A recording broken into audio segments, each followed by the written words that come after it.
Hello YouTube and welcome back to the Nitro Addiction. How's everybody doing today? John Smith, how's it going, brother? Hope you're having a good day. Temperatures are beautiful out there, but we're getting ready for the weekend, so we're not running today. We're just gonna do a little bit of maintenance on this. The bearings were sounding kind of squeaky in the bell gears, so TK team, what's going on?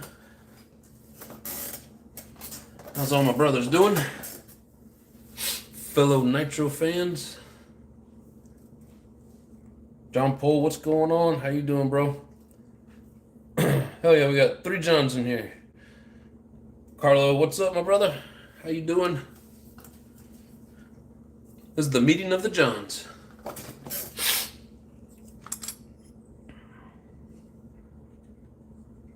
I think we'll give the air filter a good cleaning as well.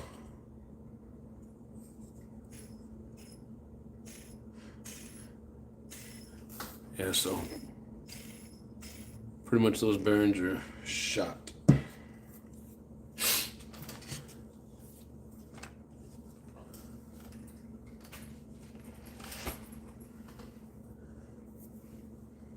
Steve, what's happening, brother?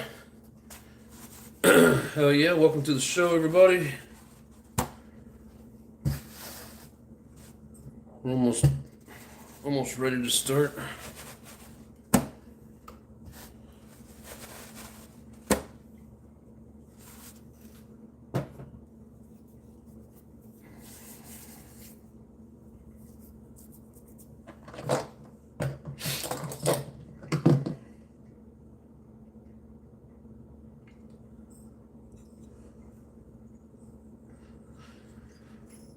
Yeah, you can tell this was getting warm. You see the coloring in there.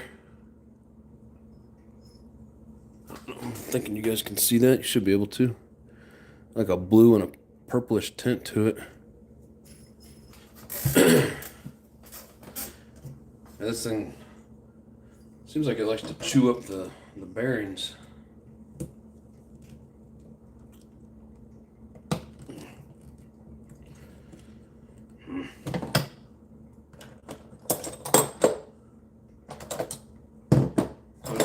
Seeing if it would break loose, and it doesn't want to. So we're gonna put some heat on it at the same time, see if we can get a tighter grip. I don't know if that's any tighter.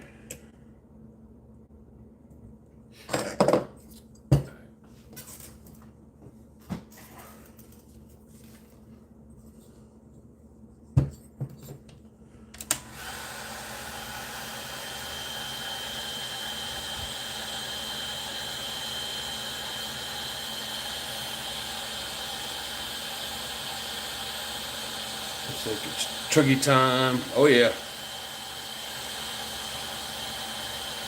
Yeah, he's never got to drive his X1 CRT, old school OFNA. So hopefully this Sunday we get to have some truggy time and some savage time. It's kind of the plan anyways.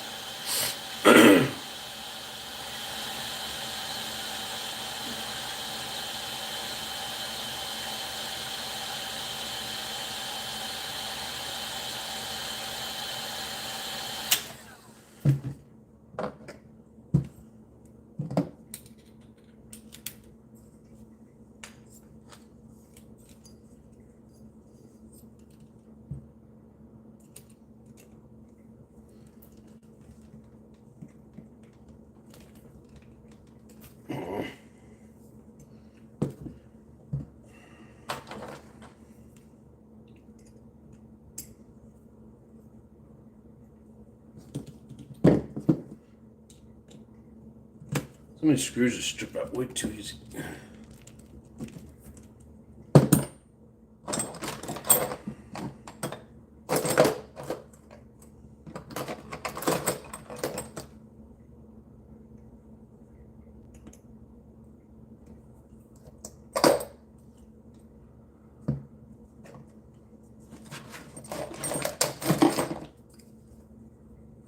I know this isn't the ideal way to do it, but I don't have a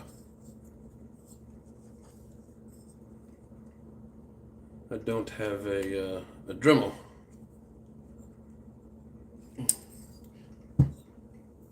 She's in there tight.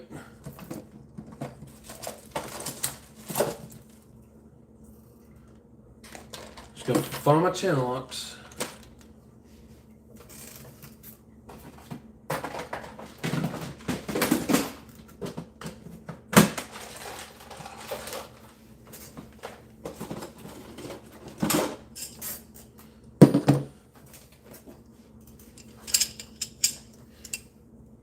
Rocky Mountain Basher, what's up?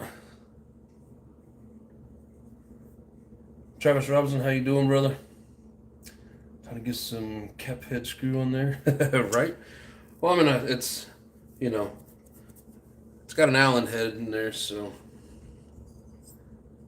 you know, the ones that don't ever, ones that don't ever strip, apparently. But we've been in this situation before. It's an easy fix. Maybe. I know it's not ideal, but I'm gonna make it work anyways. Come on. Maybe. I guess not.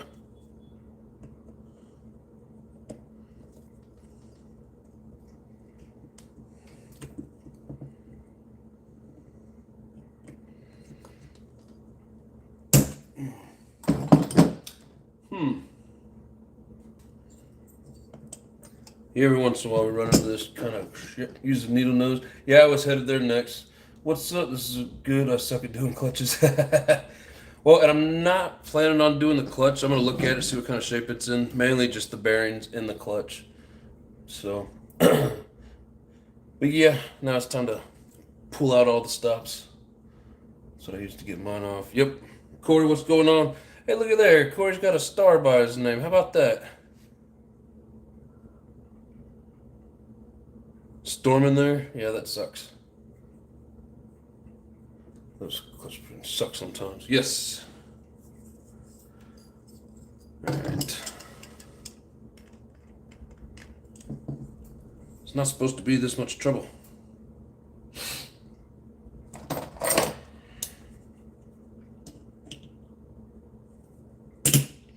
Come on, damn it, just grab it.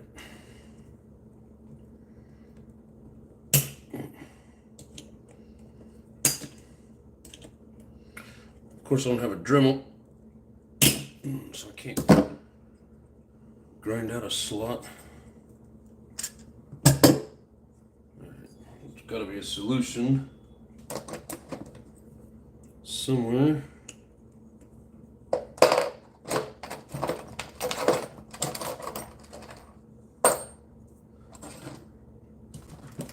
That's just a cheesy screw. That one gave up on me real easy.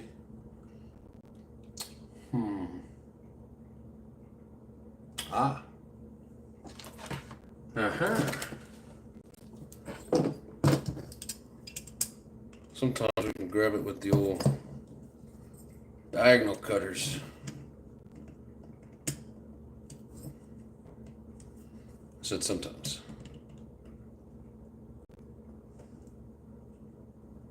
Come on.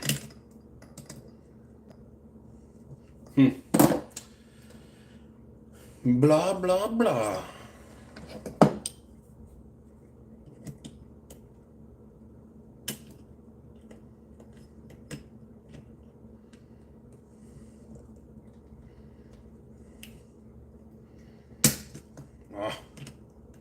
Seemed like it was starting to go.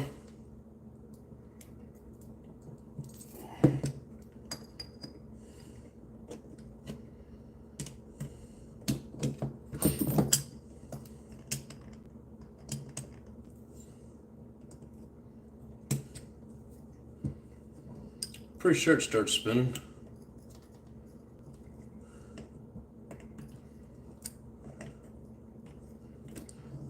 Yay! Of course, my hands hurt now. JP's in the house. What's up? What's going on, Rinks? Carpet races are over in 3 weeks, then it's dirt track time. Hell yeah, we'll call you Dirt Racer. Very tip of the needle nose. Yeah, it wasn't working either. But I was able to get it. These are actually pretty decent for that. They got good grip. It's just a matter of sometimes they don't set completely flush. Just had to get it grabbed just right. He has no Dremel, right? Dremel tool and make it a flathead. Yeah, I know. Raw, what's up, brother? How you doing? Thanks for joining in, everybody.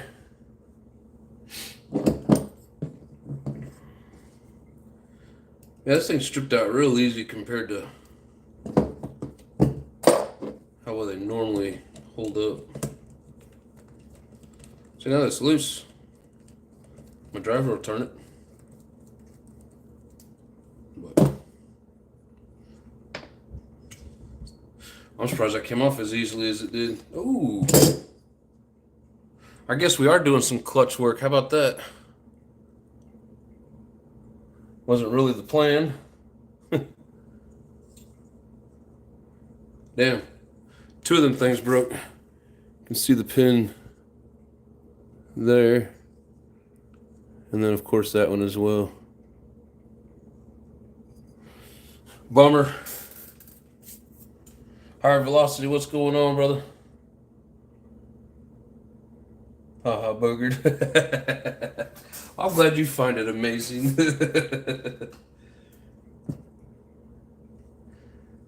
I sure don't.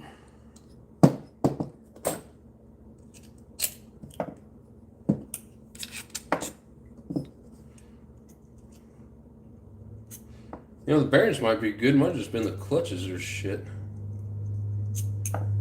We'll find out. So now that we know we got to do all of that, go ahead and get the exhaust out of the way.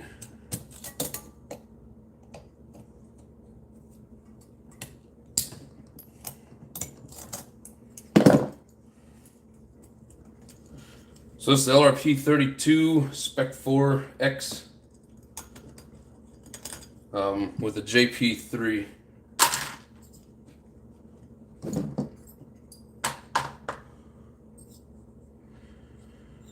And some junk ass Savage shoes.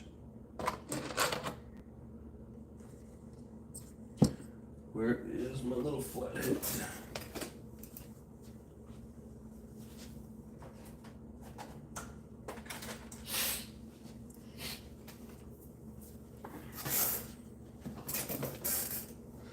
That happened before on the Traxxas clutch. Broke the holes. Yep. I've had this happen a couple times with these Savage shoes. I got some aluminum ones I might try. We'll see.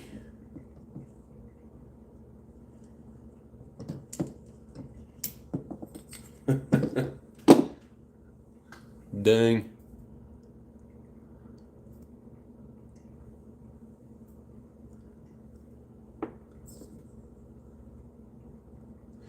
The spring's still stuck on here.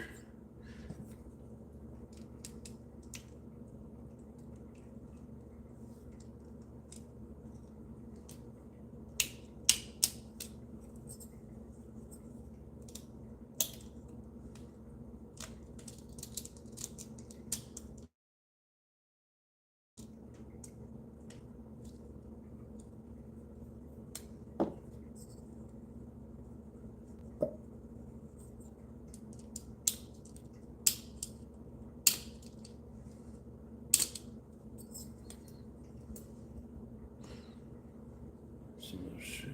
I find if you put that style on backwards, it does not pull the shoes off the post. What do you mean backwards? You mean the opposite direction? I didn't think they would work like that.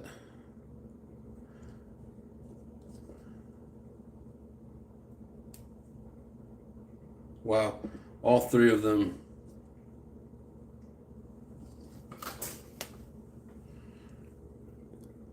All 3 of them things are boogered. Just done.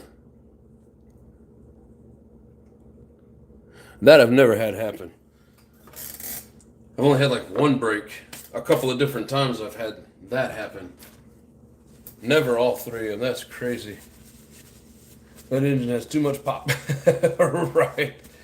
They do work in reverse. Huh. Didn't know that. I was always told that it doesn't work, so I never tried it.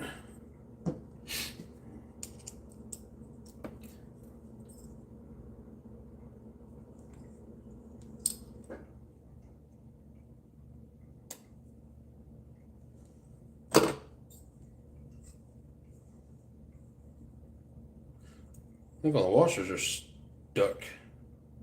That's alright. I mean, I need the depth anyways. Alright, let me see what shoes I got.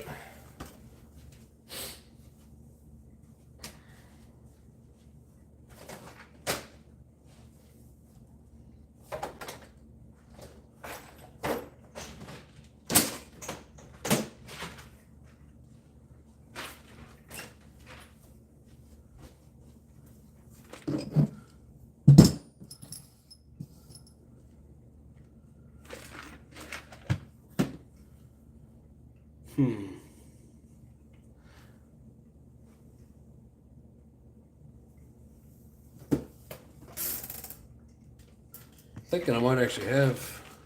I was thinking I had one of those 4-piece racing setups somewhere, but I don't know for sure where it's at.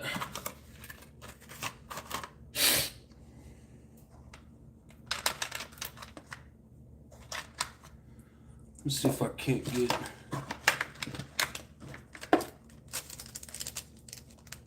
Yeah, they sent some shitty springs with these aluminum ones. Just because it says it's for the Savage does not mean it's going to work.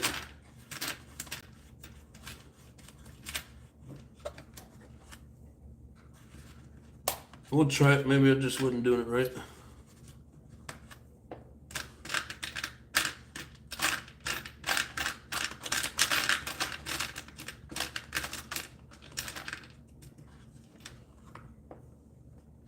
If not, I got a couple different sets of aluminum shoes. We'll figure something out.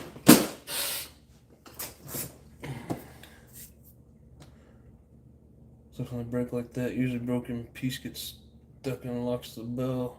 Makes getting it off suck. Yeah, usually the bearings are what make it get stuck on there for me. All right. I'll just turn that up out of the way. I feel like cutting the zip tie and then put another one on.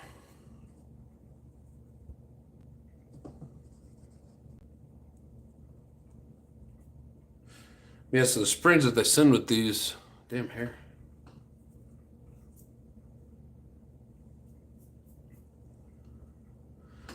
It's like they're not open enough to actually catch on the post.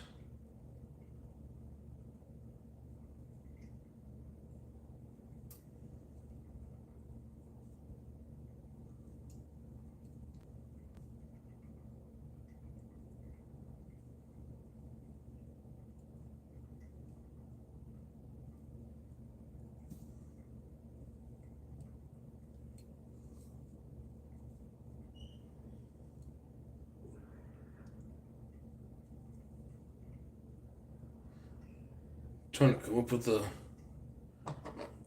easy way to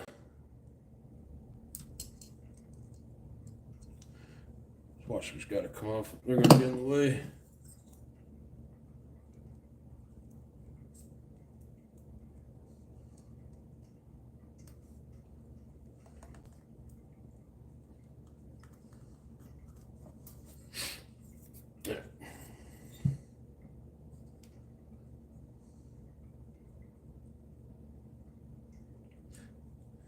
I got a feeling these springs won't last very long if I do get it on here. I think these are just like cheap Chinese knockoffs. Come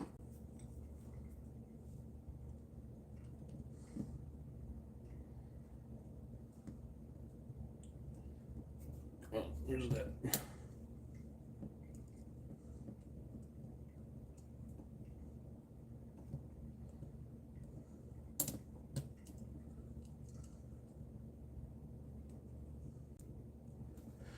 Of course, while I'm pulling the spring back, I can't get it lined up on the damn post.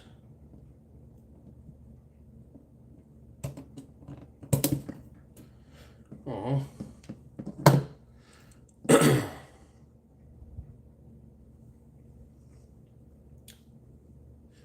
Hello, Mama. Sorry I'm late. I was late too. It's okay.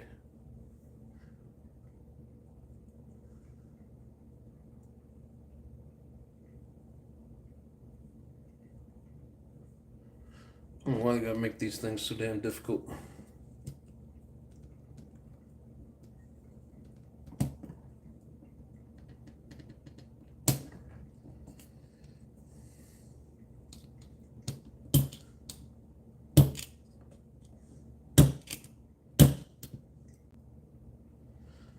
Come on.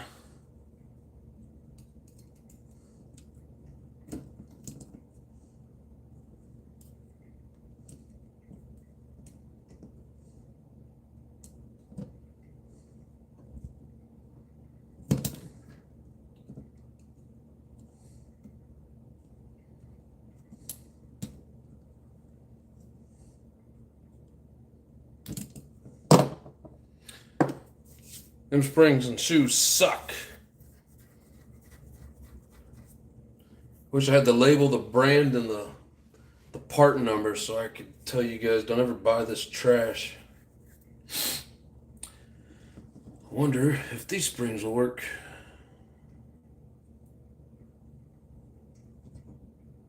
I mean, if they can't engineer something to work, I'm gonna go find another job because you suck at the one you have. I don't know, being that these are aluminum, these springs may not have enough tension on them. When you say being that these are aluminum, using springs that are made for the Teflon, springs probably aren't strong enough. Does it fit in reverse if it's offset? What do you mean if it's offset?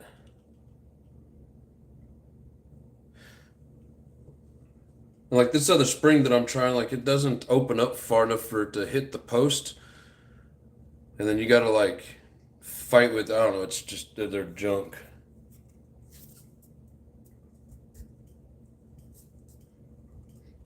And what would be the reason, what would be the benefit of putting them in backwards? Does it engage differently? I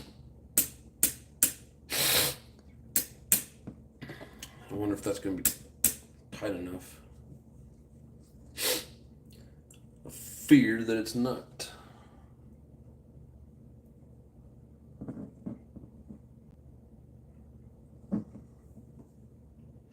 Where the spring sits in the shoe.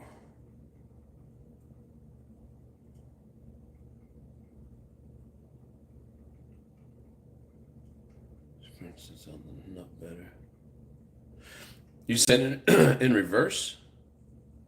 I mean, the problem is I can't get it on the nut. So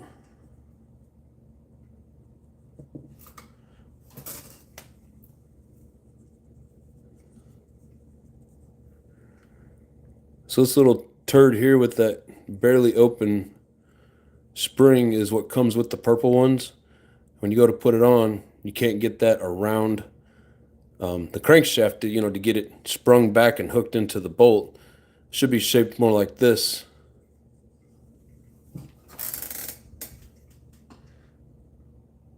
Fat on one side and thin on the other. Put thin side down. You're talking about the shoe itself? They're flush. Or not flush, they're the same.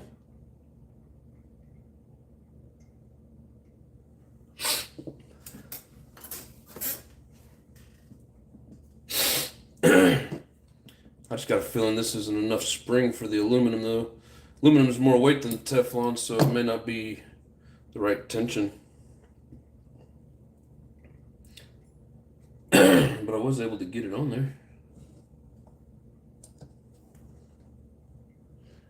Yeah, composite shoes take like an 8 or 9 spring millimeter. Yeah, that's what I'm thinking. Measure the thickness of the spring, tells you the engagement. Yeah, good point. Now that I have the tool, I might as well use the tool.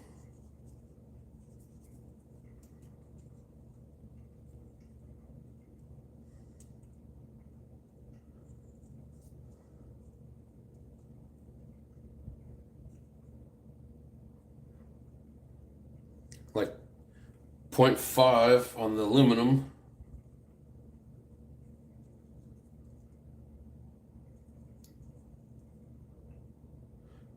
And then 0.7 on the composite. So about a 0.2 difference, or whatever that would be.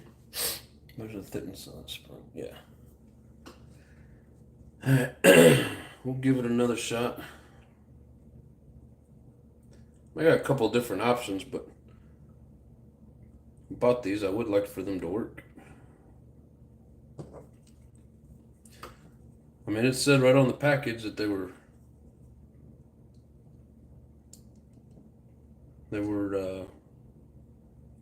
for the HPI Savage,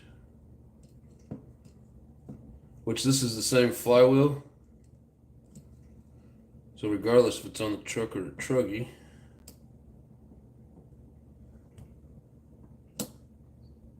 Oh, you little bastard.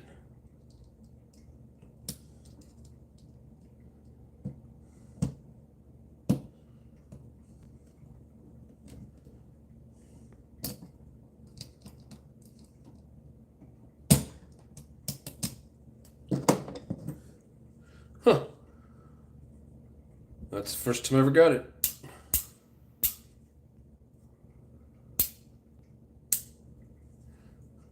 Nice.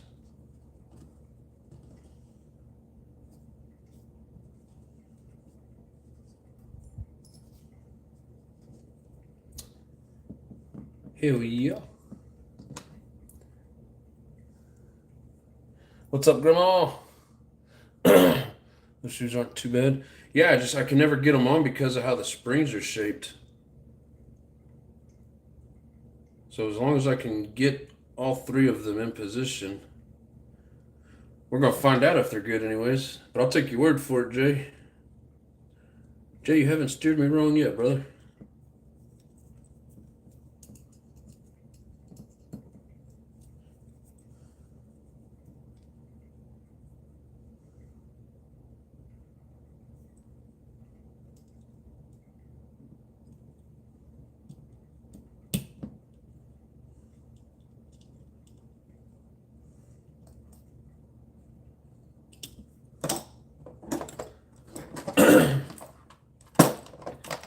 And try bigger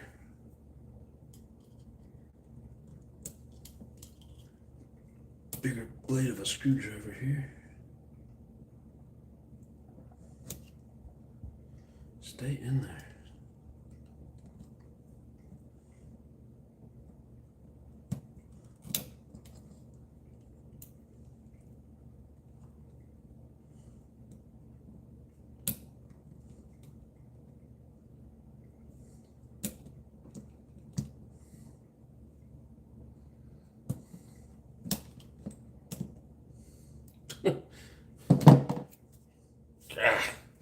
If we weren't on YouTube, I would just tell you where to go.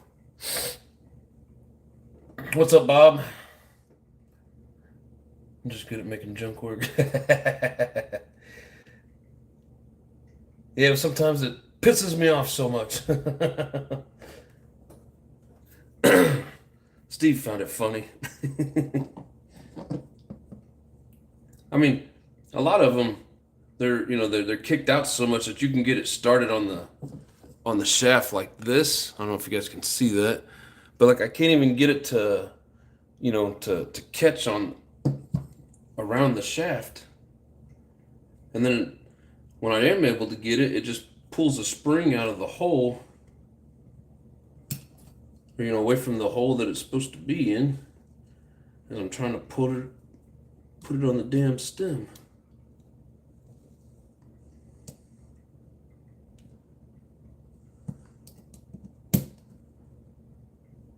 You little bastard. It's one of those things where you meet the person that invented it and then sold it to you as something that's supposed to work, and you just want to kick them in the downstairs. Just for being a douche. Come on.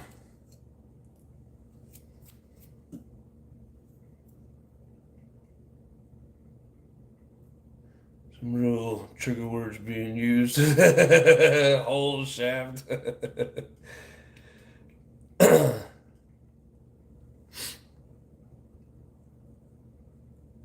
I mean, I really don't like giving up on shit. I hate losing the battle. And so far, I'm a third of the way there, so I want to get this. Oh. Woo! 2/3 of the way. I've never gotten that far with these shoes. But like it takes a special tool. You gotta go get a specialty tool. And I've never tried those three shoe tools, but I don't even know if that thing would get this piece of the spring to go behind the shaft.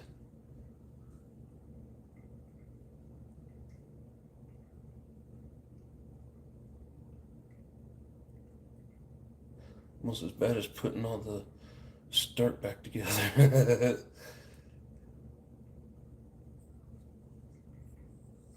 I read that wrong. As bad as putting a pull start together. Yeah. I can do it though. Even though I was struggling a little bit. Stay.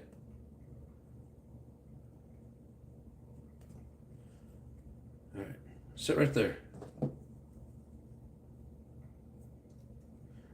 And I will get that pull start one day. I'm just not doing it today.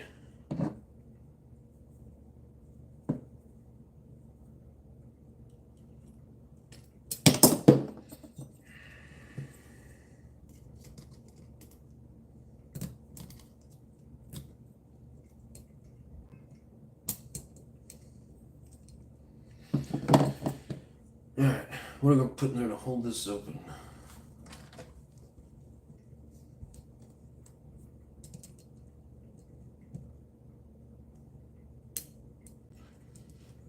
No.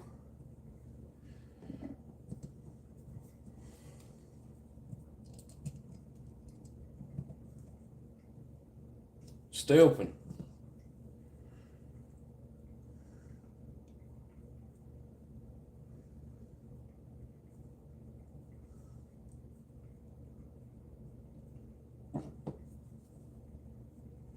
And these things are kind of slick too, being that they're brand new. No matter what I do, they just want to slide out of my fingers. And then I release the deal that's holding the shoe open. God, come on.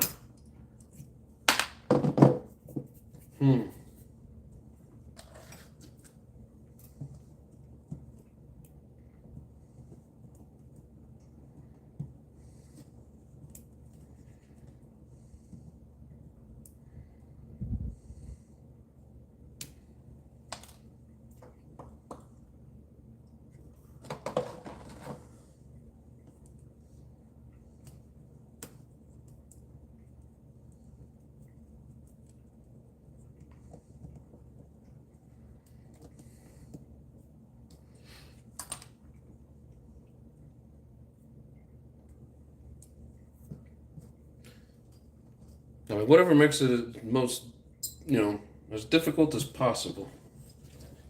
It's all that matters.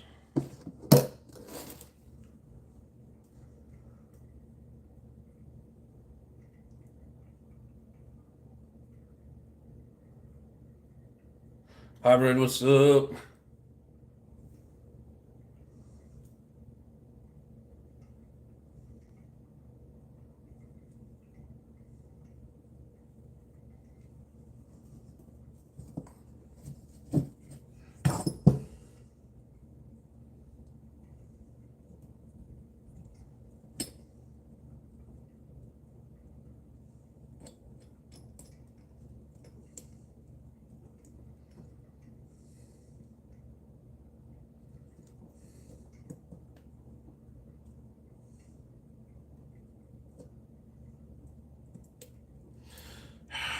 was there, and I changed the position of my thumb to push it, and then it wasn't there.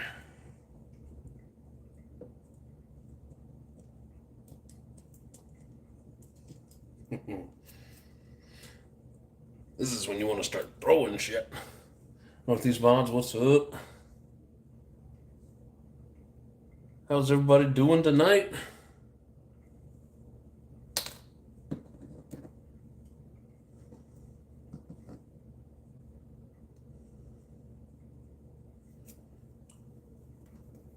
This hurts my thumbs.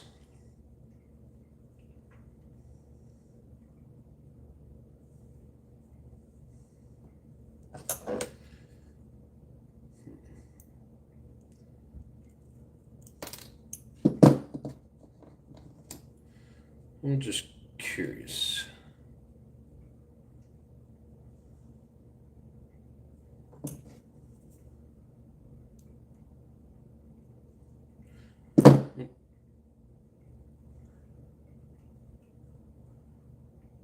Nope, that ain't gonna work.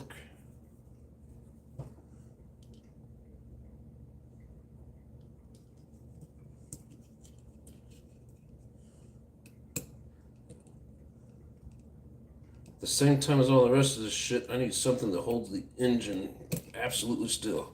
But you guys are having a blast watching this.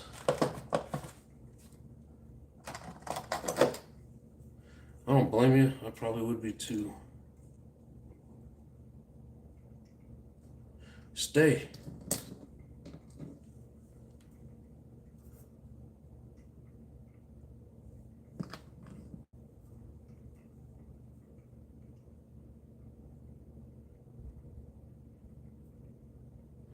Thank you, Grandma. What you working on? We know what addiction working on. This goes in the Mugen. Trying to get my truggy ready for this weekend. As far as I know, it's going to be a nice weekend.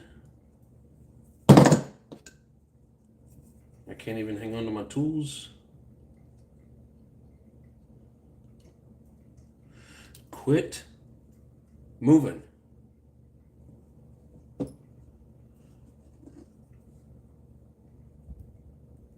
It's almost like when you got a magnet, you know, when you get too close and the polarities are the same and then it spins or, you know, pushes out of the way. Can't do what you're trying to do. It's kind of like what we got going here. Quit turning. Anytime I get close,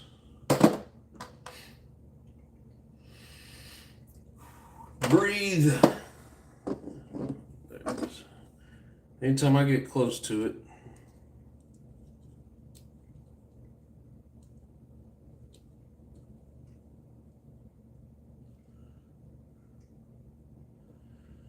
come on, get on the damn post.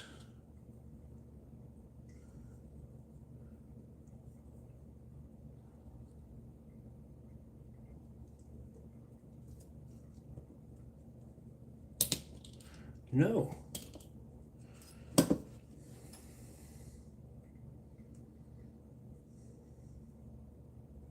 really need a different design.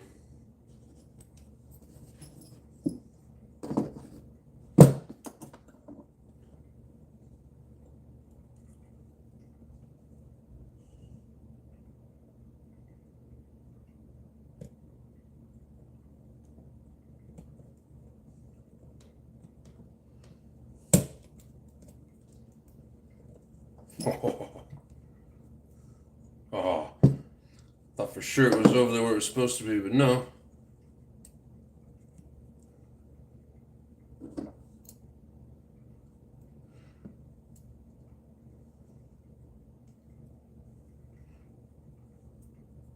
Well, I guess I should try that clutch tool. I just don't know how much good it would do for this situation where the spring isn't designed to fit at all.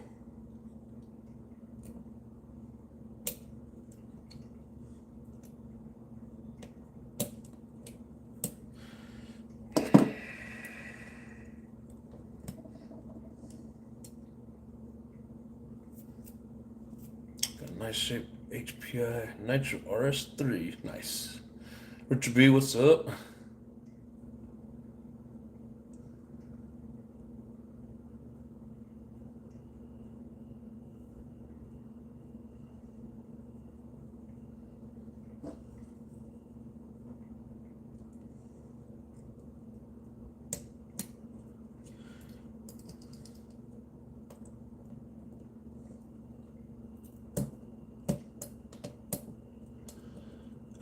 Stay in there.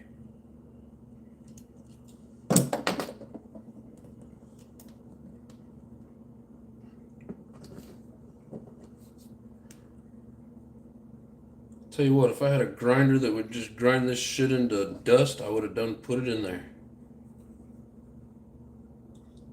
And yes, it would have made me feel better. Come on, get in there.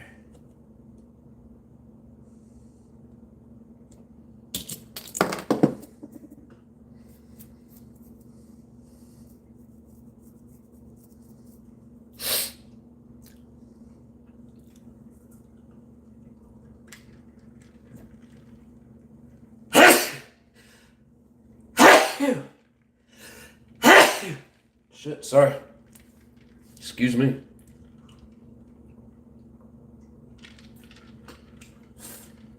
Damn thing is driving me to drink.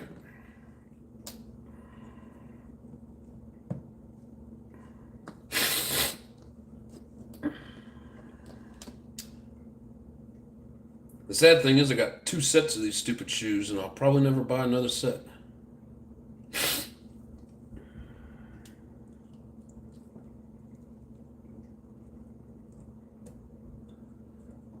Get on there.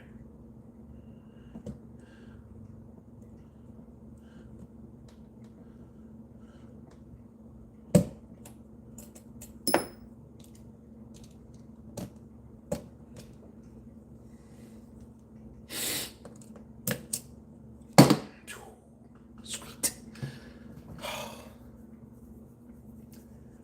Bro, just invest in a good legit tool for the clutch work. You know, I mean, I get it. I've never had that much trouble with any of these, but those springs, like, they're just too closed up. Anyways,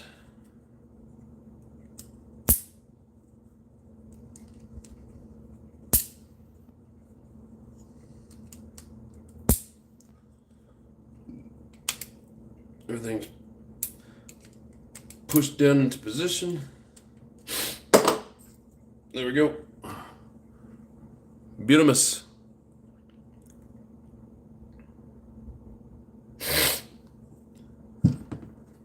By far the hardest clutch shoes I've ever tried to put on. I'll throw this pile of trash away. I'll be right back.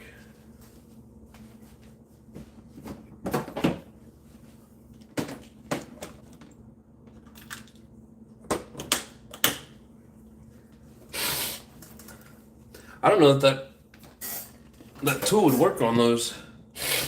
I mean, I guess maybe, but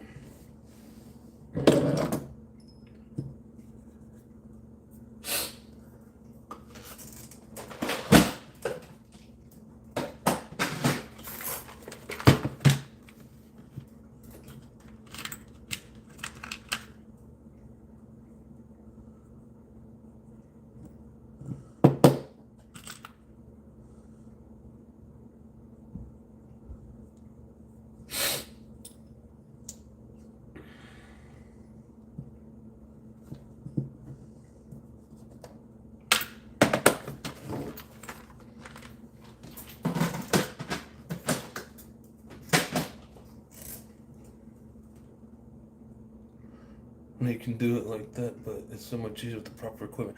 And I get that, bro.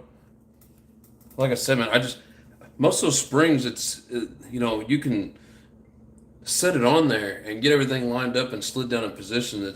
These springs, it's like it's so tight and then short.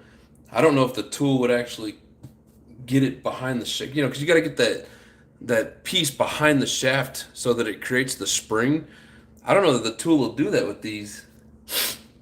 I mean, I could be wrong, but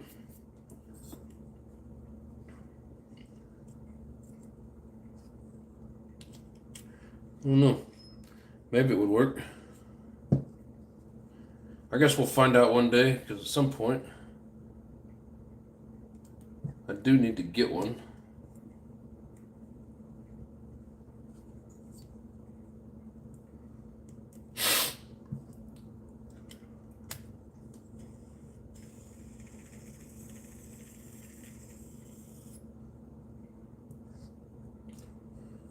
That shim is toast.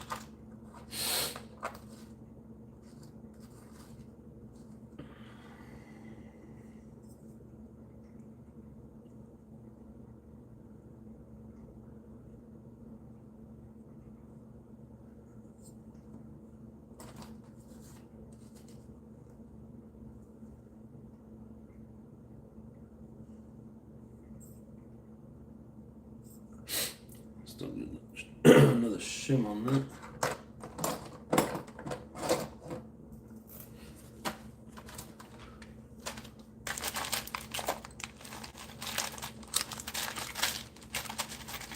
I think I'll have to dig one out of my screw bucket.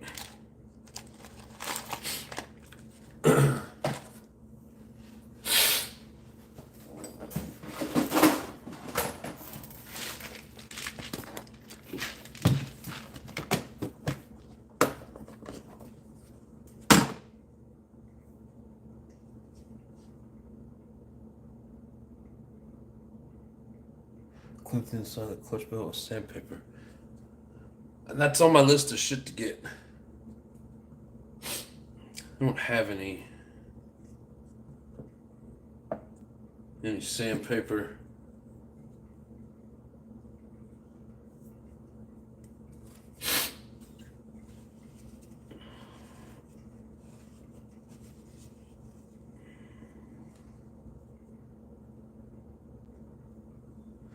Now, is that just to scratch up the surface?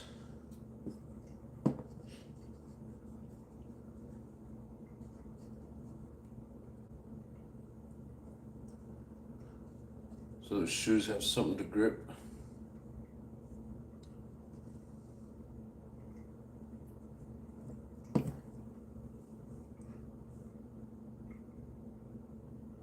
JP says no, it will not. No, it will not.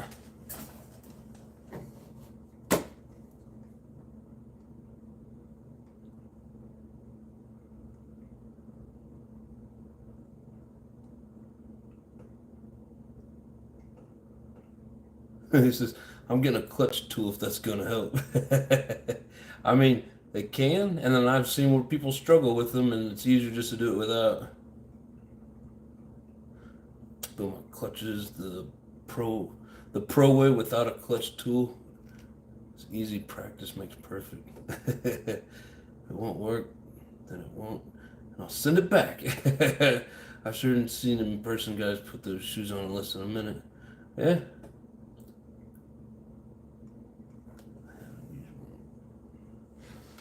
Yeah, I mean, it seems like some people like them, some people don't. I've just never tried. I'm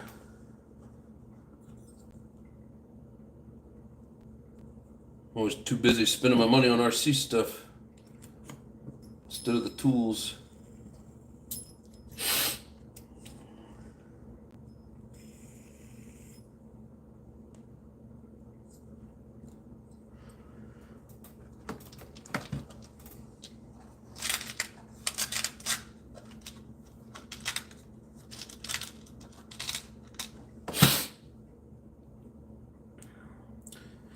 Guess we'll try another Allen screw. I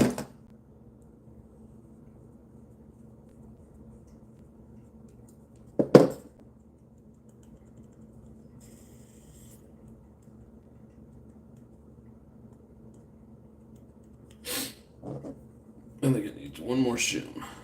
One more little shim.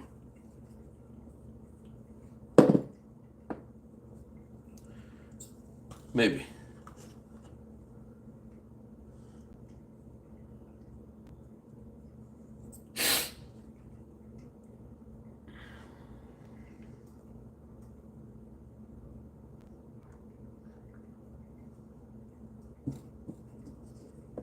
Cyclone a 9mm with a mag loader or by hand. It's all about preference. I have one of those mag loaders, and so this is how I was looking at that when I was loading my magazines. Do I want to be able to get good and understand how, because there's a way that you kind of wiggle them in there, understand a good way to do it. Because look at it this way, if you're in a gun battle and you run out of magazines and you have to reload, are you going to have that mag loader with you? I mean, granted, you may not necessarily have extra ammo in your pocket either, but, if you practice with using your thumb, which is more than likely the situation you're going to be in if shit ever does hit the fan, it's good to know how to do it and to have good practice at it. That was kind of my thought on reloading the mags. Now the 50 drum 9mm, like the one that fits the Glock, yeah, that's easier to use one of those loaders. But I mean, 50 rounds is 50 rounds. But just the small magazines, I wanted to get good at it with just my hands.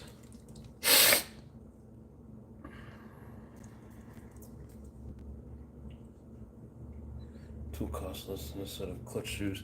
Yeah, I mean, depending on what clutch shoes you buy, but yeah.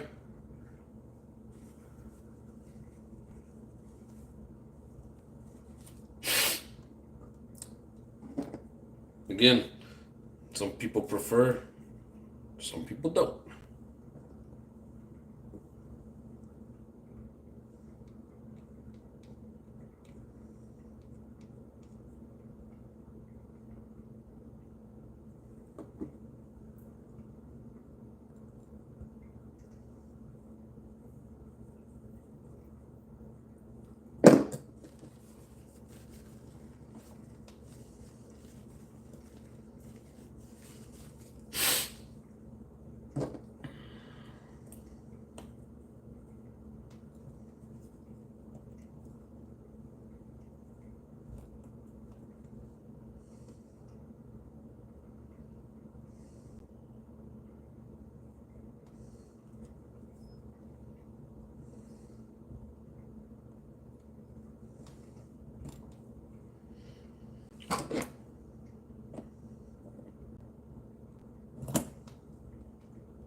Sounds like one of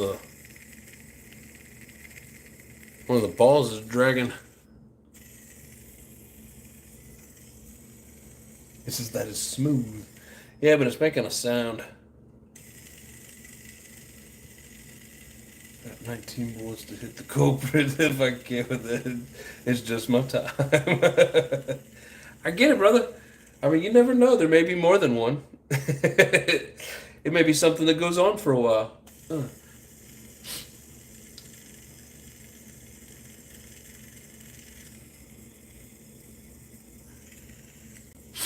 That didn't sound good.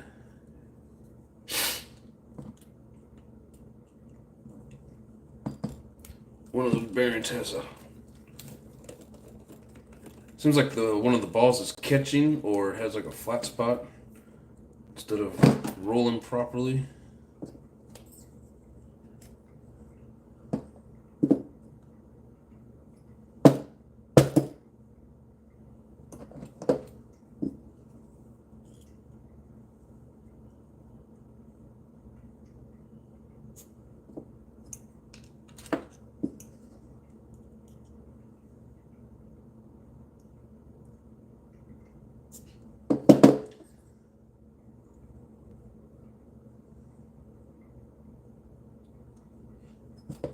They both feel pretty smooth.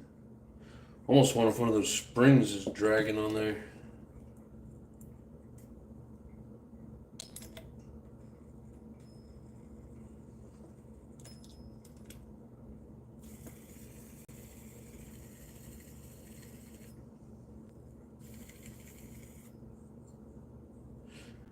think it's just a spring.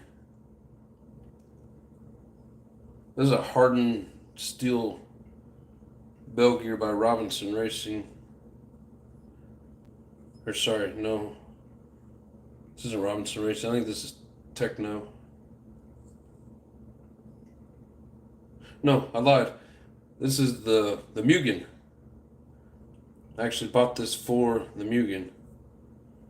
What I'm getting at is it should be harder steel than those springs. I got so many different things going on. I never know what I'm messing with.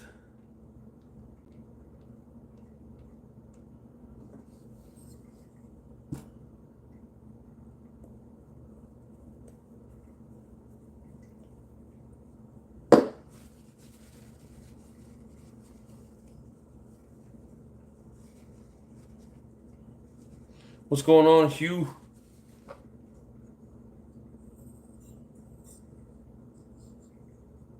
All right, JP, take it easy, brother.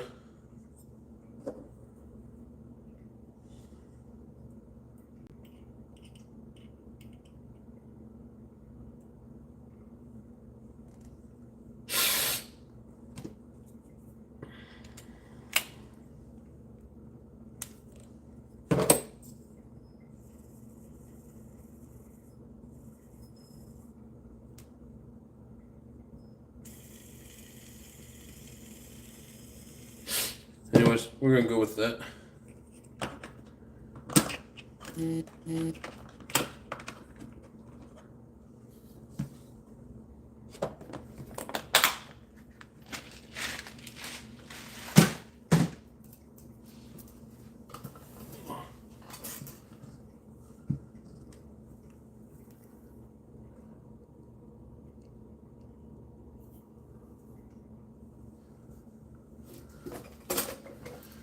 He says, just got home from work. Hugh, you work 12-hour shifts, don't you?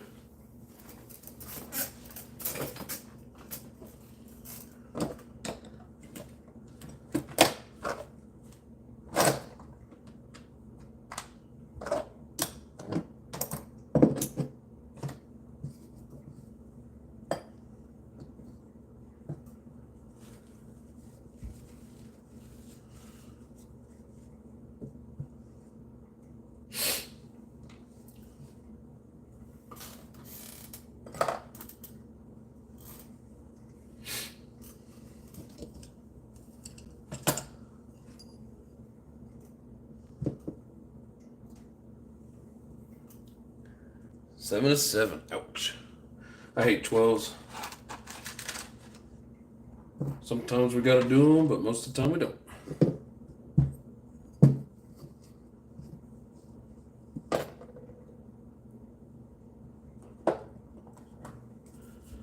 Put a little dab of silicone on here.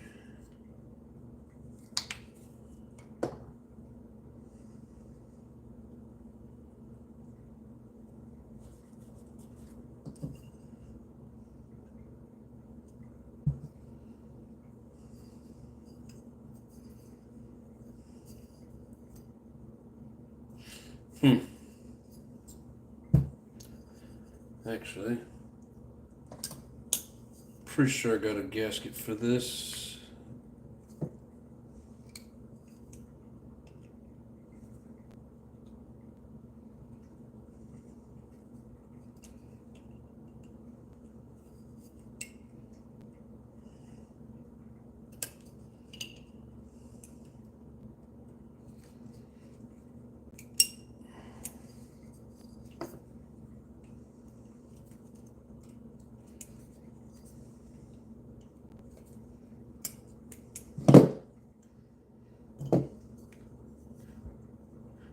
I bet that was part of my problem last time I was out.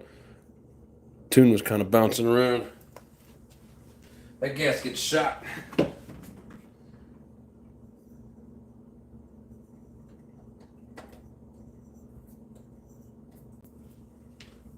thing just crumbled off of there.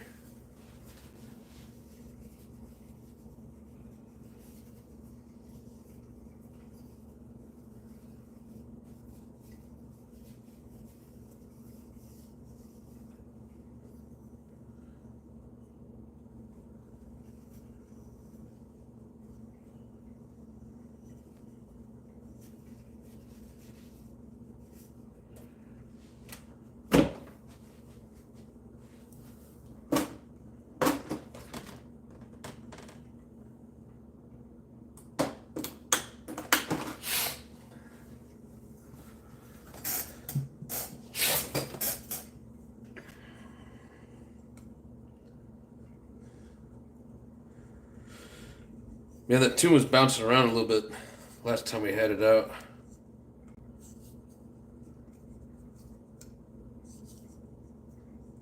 I bet that was part of the problem.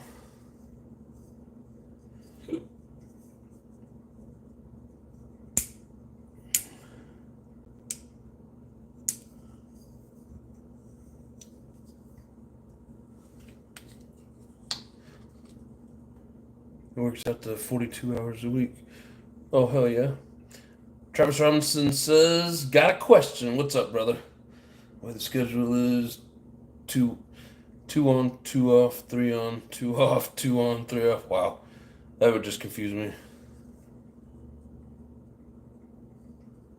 7 days or 2 weeks like a nurse.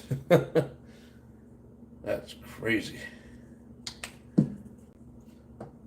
Yes, Richard B., 12 hours is a long time.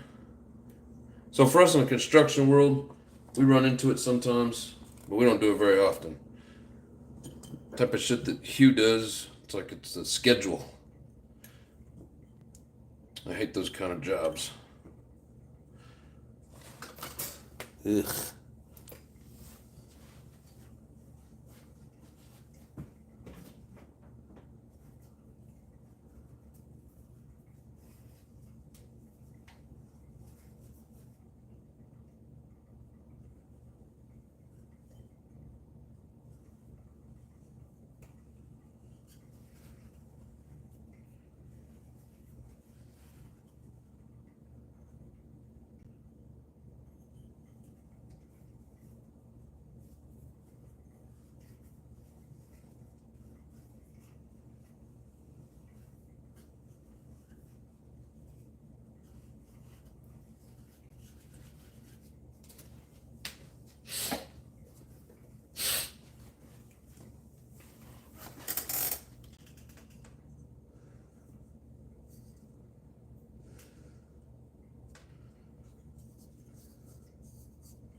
Tight.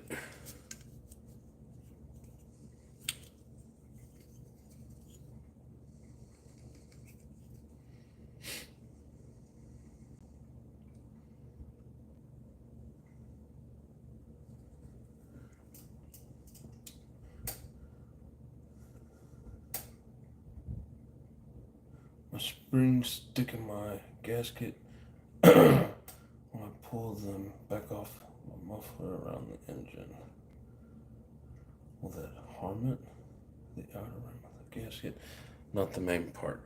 So if it sticks in, so you're talking about these ends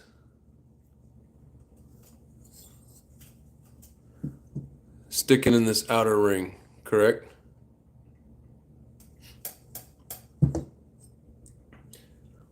Mine do that sometimes too, and I'll try to like wiggle it into position to where it's not.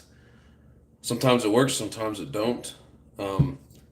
It if it starts to cut into this outer ring and it starts to tear, then yeah, eventually it's gonna just kind of pull itself apart. Especially like if you're taking it apart. So yes, it can be a bad thing. I try not to let it dig into it. Sometimes just the way everything's sitting, how tight it is, don't really have much say.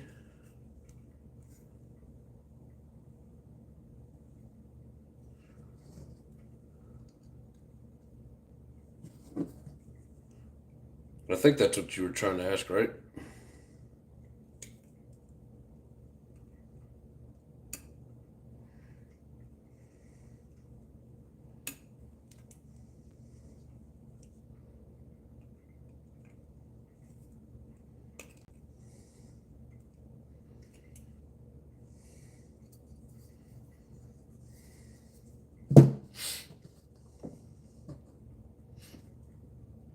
Yes, yes. uh, yeah, so you got to be careful with it. It will tear into it. If it's just kind of poking at it and kind of stuck into it, may not necessarily hurt it. But once it starts to tear and come down, down the gasket, then yeah, you're going to have issues. You're not going to get your seal. So it's not bad, like 126 degrees in the summer. Yeah, nope, not for me. Wasn't it making a weird sound? You talking about when I was running the truggy? Or are you talking about the bell gear itself? Yeah, as long as it doesn't tear the gasket exactly. What's going on, old man? How you doing, brother?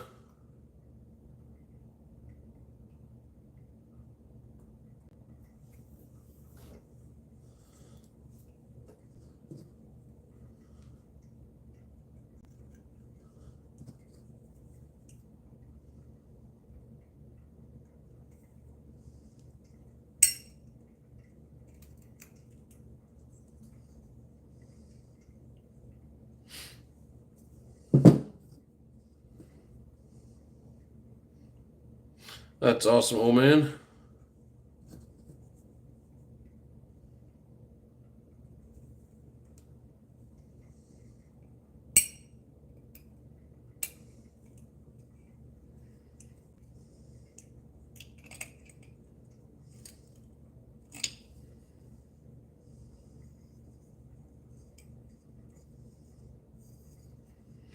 It seems like this is sitting in there right. There we go. Same with this one.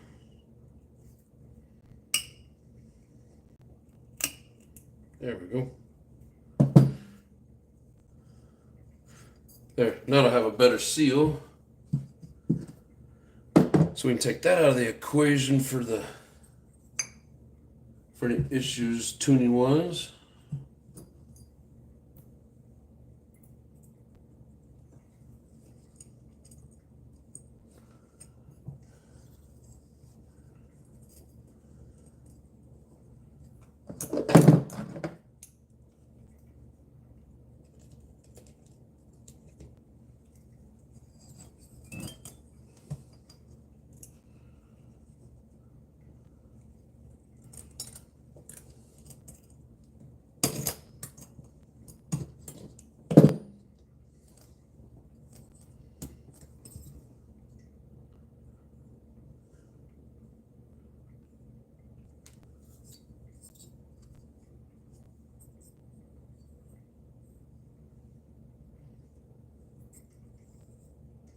Yeah, some of the exhausts are set up to where you don't have, you're not gonna have that interference with the end of that spring digging into the gasket. It just won't allow it.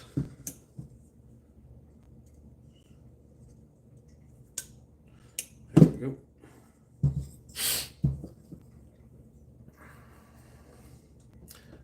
Bottles of water, 2 Powerades a day keeps the ambulance away. No.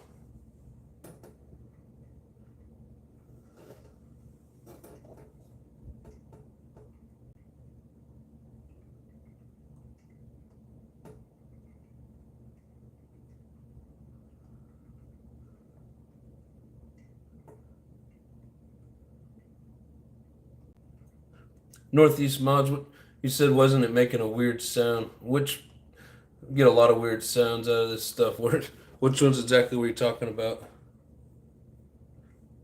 No heads in the oven. It wasn't the chuggy making a weird noise like an exhaust leak. Um, I'm trying to remember back. I don't remember that. I remember it was making a weird sound like I was having issues in the clutch. Um, I'm trying to remember because I was out in that field at that one park where I was. It's been a few weeks back. I have to go back and watch the video. I know it was making noises, but I don't know if it was making exhaust noises. There was a lot of like oil and stuff all over the what do you call it, the splash guard or whatever. Like, you know, like it's leaking something around there.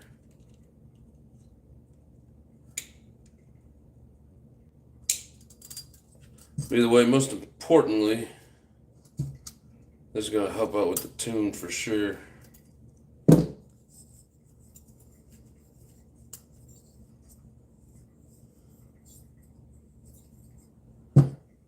Alright. What's up, Raw? Yeah, exactly. Maybe that was it. What's going on, Lotus? So you finally made it. Well, you know, one of the noises was the clutches. Hey, man, thanks for pointing out the obvious. Check the lug nut. Welcome, hanging with JD. Which lug nut are you talking about? Those being all boogered wouldn't help the drivability. This is true. Better late than never, of course, brother. Not a problem. I don't know for sure what lug nut you was talking about.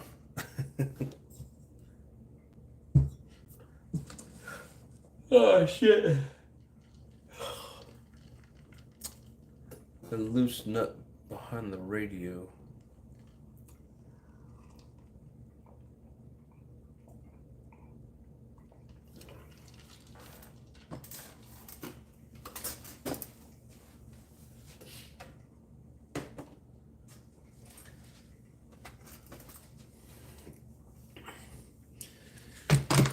Rinks, I know where you're going, bro.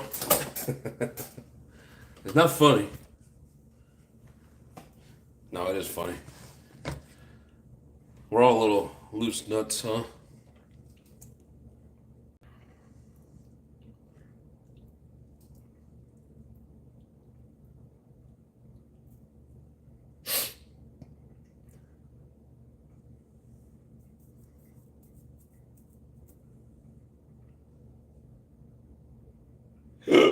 Oh, excuse me. Grizzly, what's going on, brother? Some looser than others, but yes.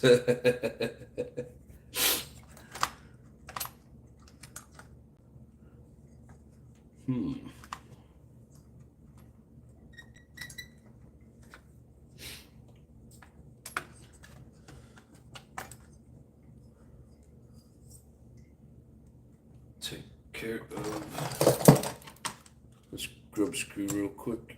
Oh, maybe. I don't think we need anything. That thing's tight.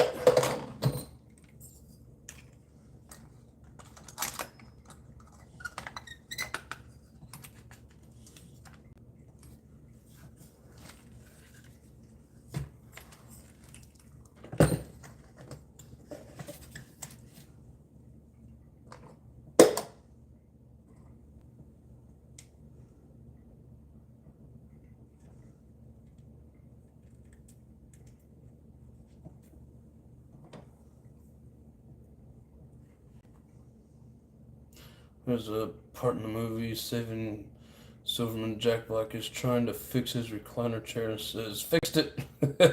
It was the lug nut. It's been a long time. I don't even know if I've watched that movie all the way through. But I see where you're going.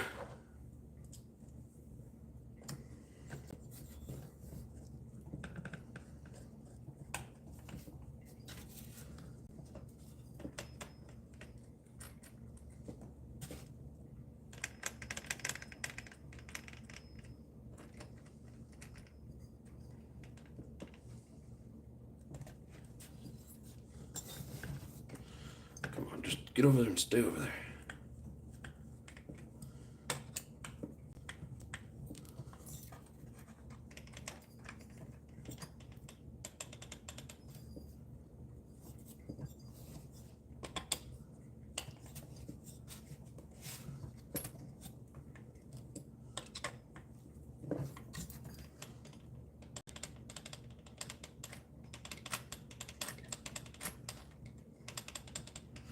Still seems a little loose for my liking.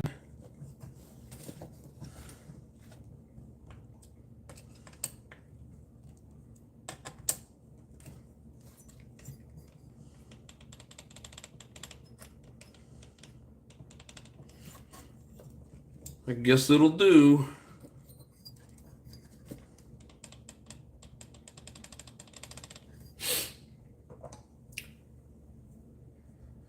Why do you take your whole engine mounting system out?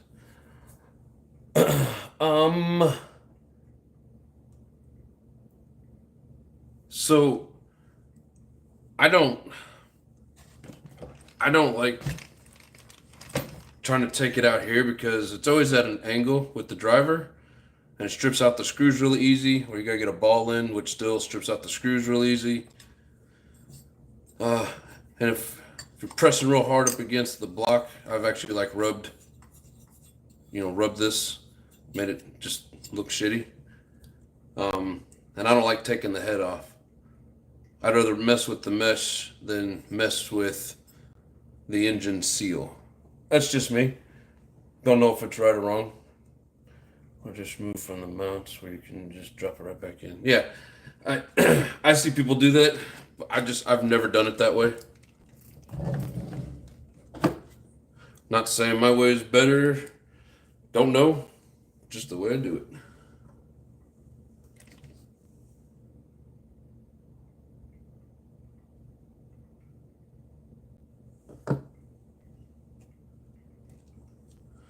I don't like breaking the seal on the engine if I don't have to, unless I'm like completely tearing it down.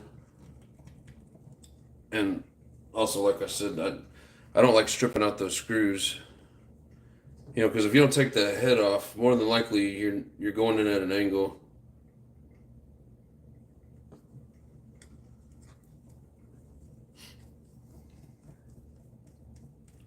Doesn't fit tightly on the mounts.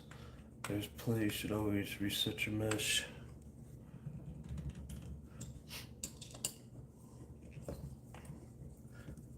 I mean, I've seen people continuously take it off the mounts and never mess with the mesh. You know, you practice it enough, you can get pretty good at it. And I don't know.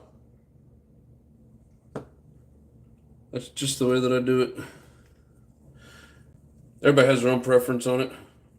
I'm sure one way's right or over the other one. But good question. Saw Hugh say, likes the chassis. Thanks, my man. It's like a camouflage snakeskin. And I don't know exactly what model it's for, but it's a little big for this one. And the holes don't line up. So I don't know if it's for the electric or just different model or what. But it came on there and I just haven't peeled it off. Some of the screw holes, like they just slapped it on there, and a lot of them, like especially the engine, and then you can see here where I had to cut into these little round discs. It was like little covers that go over the screw holes. But I had to go through and cut out all of these, some of them up front. But yeah, decent little chassis, or chassis protector. Why is that screw loose? I think this one here goes into the servo. So be sure and get some Loctite on this one.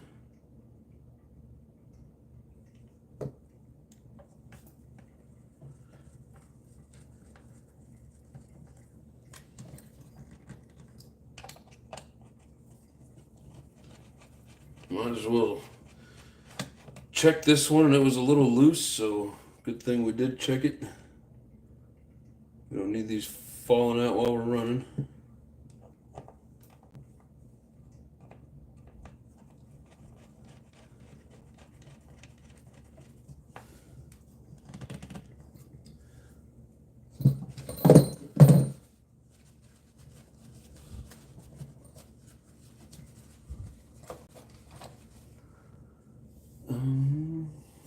The rest of them look like they're still tight. Yep, that one's covered in dirt.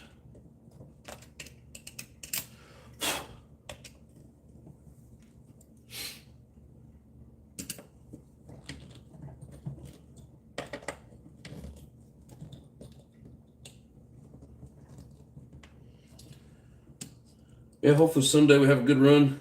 It'll be the same time as always on Sunday, noon Central Time. So if you guys are bored,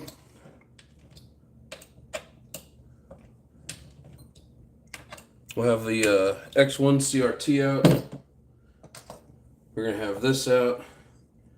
I have about 3 or 4 different Savages.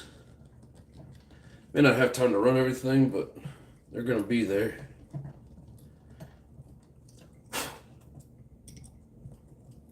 You guys probably even make a request, and if we're not running what you want to see.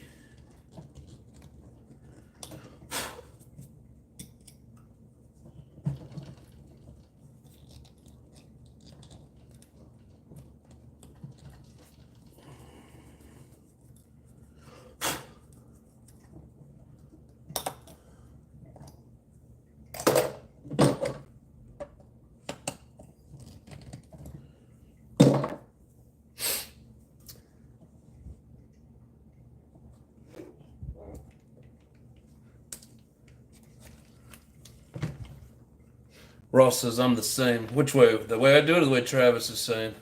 I mean, I don't carry the way, I'm just curious. I'm gonna fit tightly on the mounts. There's a place I'll just mesh. Completely clean every screw with the wire brush. I don't like messing with engine bolts in the car. Makes total sense. Now where I take my head off, my head screws are always looser than what they should be. Yeah, make sure you Loctite those.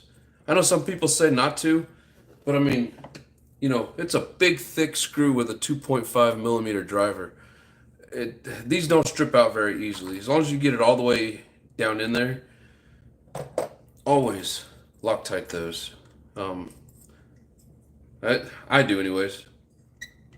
If not, I feel like you're just asking for trouble.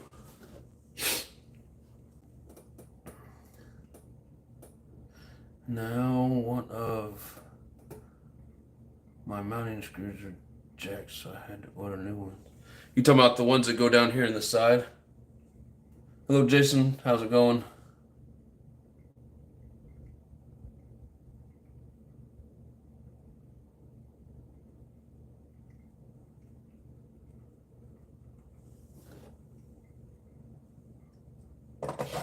But yeah, and especially if you're going at a real strong angle, you know, use a ball end. If you're going straight in, don't use a ball end. But now that we're talking about it, I'm worried about them. So if you force it down in there real good and tight, it's not as likely to strip them. Yeah, that one was loose.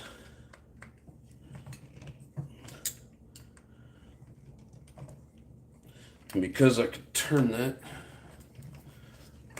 so I'm always worried about stripping them like this. And I have stripped a few, but this thing was a little loose when I checked it, so I'm gonna put some Loctite on it and redo it. Yeah, I hate taking my engine out this way. I've never done it.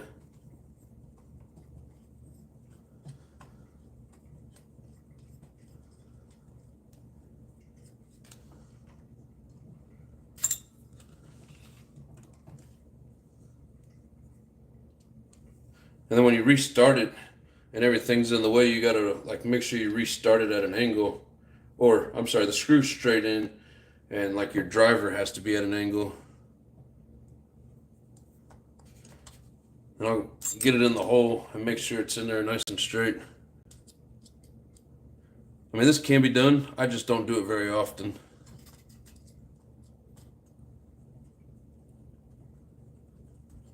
And once you know you got it going in there straight, then you can turn it. It's just so easy to strip them this way.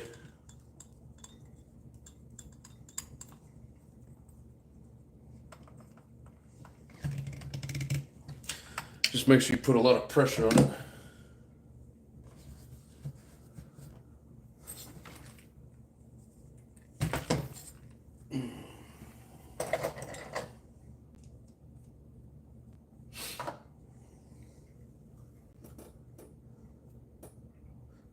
y'all have taught me the way for sure. I'll never remove the head. We'll take all the mounts out and remesh. And you know, I'm not saying it's right or wrong, brother. It's just I find it to be easier. Yeah, you just gotta be careful when taking the head off. You get dirt down in there. Got some people, and I don't know, it could be right. Don't know for sure. They say that whichever way you break it in and you run it, the button, you got to make sure you get it in there the same direction. It could have be out of round, and you turn it, then all of a sudden you have an air leak there. So that stuff worries me. That's why I only take it apart to like clean it, put it back together. I don't want to do it all the time to take it out. So, but again, to each their own, and whatever works for you. But if you take it as learning something new and you're going to try something different, then awesome. I'm glad it helped.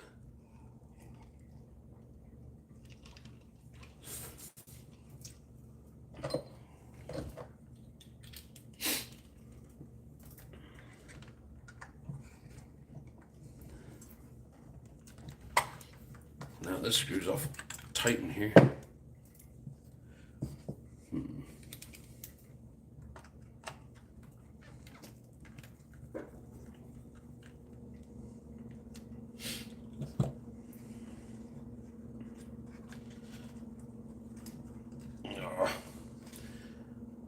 These things are always a pain in the butt. I hate these stupid exhaust hangers.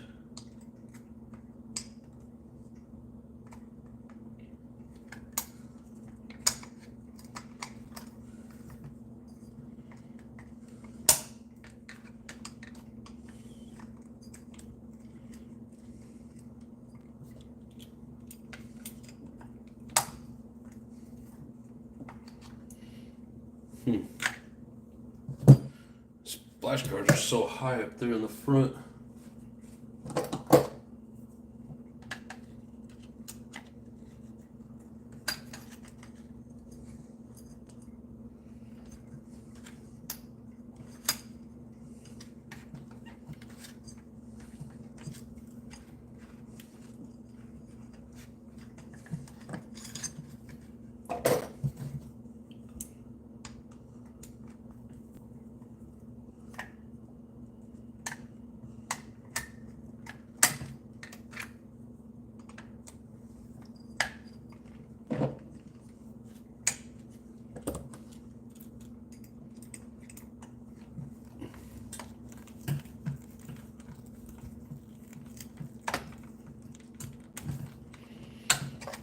There, I got it. Pain in the ass, but I got it.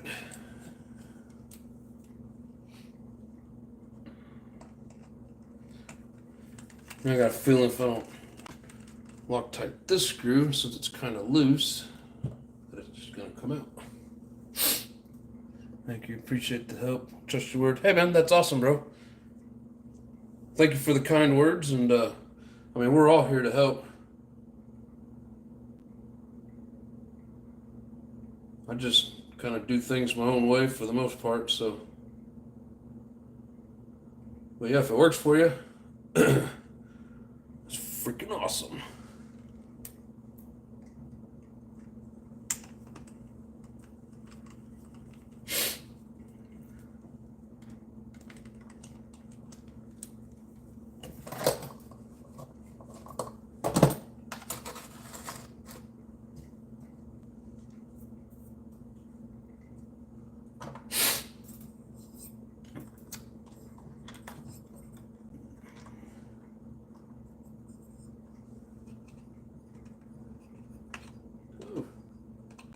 I can't get my fingers in there.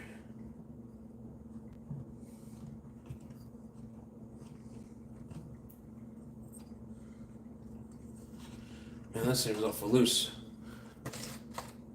So another little tip, if you start to get your fuel tubing starts to flare out and it goes on and off real easy, cut that piece off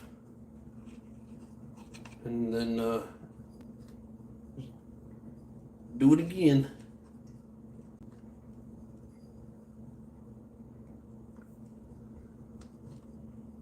Oh, come on.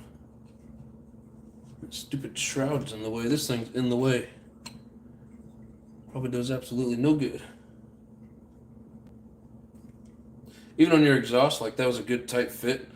But yeah, even on your exhaust, if it's loose, go ahead and cut it down and make it tight. It's like that end's a little loose. Because you know, it's where you get your back pressure for your tank, and if you don't have enough pressure in your tank, it's not pumping enough fuel in, and then it starts running lean. So make sure you got good connections with your hoses. And this particular tank does not have the fuel line holders. I wish it did though, because I don't like it sitting on the tank. Or sorry, on the exhaust. My bad.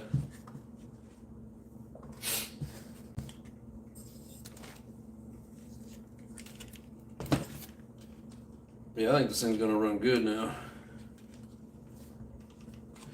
It's just me though, wishful thinking.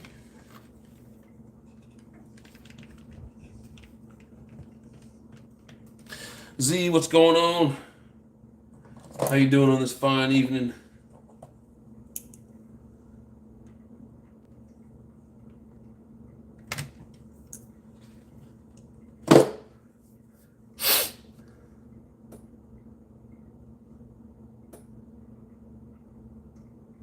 All right, Hugh, have yourself a good night, brother.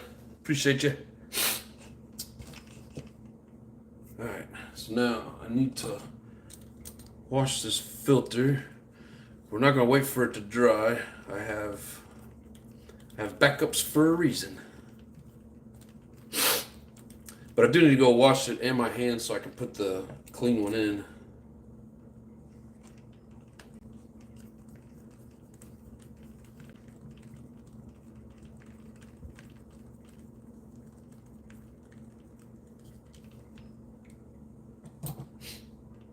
I like these techno filters because you know they're short and compact, and it all sits right here, so you don't have to worry about attaching it to something, and it doesn't really have any movement in it. But yeah, I mean, other than a little bit of oil, filter itself is still clean. But we're gonna go ahead and rinse it anyways. I'll be right back.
I've got them somewhere anyways.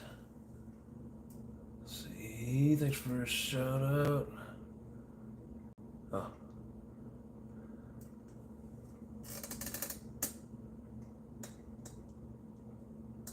Thanks for a shout out. You have a great night. And yeah, I get up at 3:30. And else notice. Lonely, give me a shout out. Sorry, I was having trouble reading that. Oh yeah. Definitely missed my nitro some years ago, and eventually went brushless, which are stupid fast, but nothing like the smell and sound of a nitro. Yeah, some people say they don't have a soul. But no, I don't have anything against electrics. They bore me. I like the noise. I like the smell, the smoke. I like the maintenance. I like it all.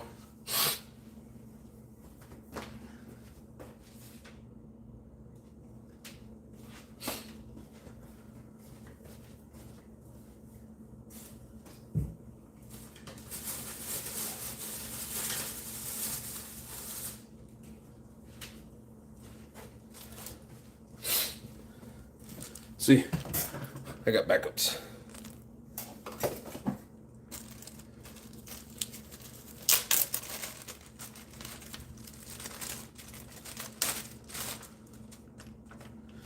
These things do come with a little bit too much oil on them.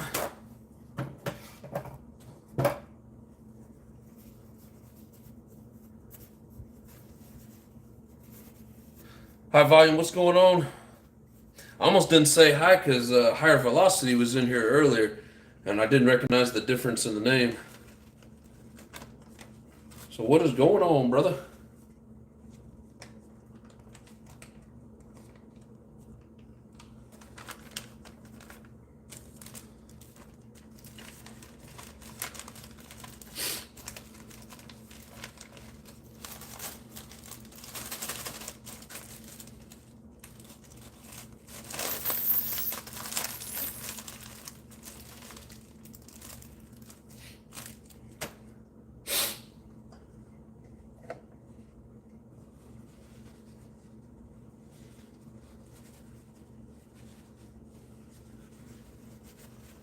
You running with your buddy to this place this weekend? Yes, sir. Noon Central Time. Yo, yo. RC Ohio, what's up? I love them all. I really like my electrics, but when I'm looking for soul, I fire up the big bore. They have enough soul for us all. Yes, sir, they do. Yeah, I mean, RCs are RCs, man. They're all cool. They all have their own place. So, some people prefer certain ones over the others, and I prefer nitros, and one day I'm going to have me a gas. I don't know why they oil these. I don't like oil on the outside filter. But yeah. I had a rustler, and I never had as much fun with it when you're starting on the track.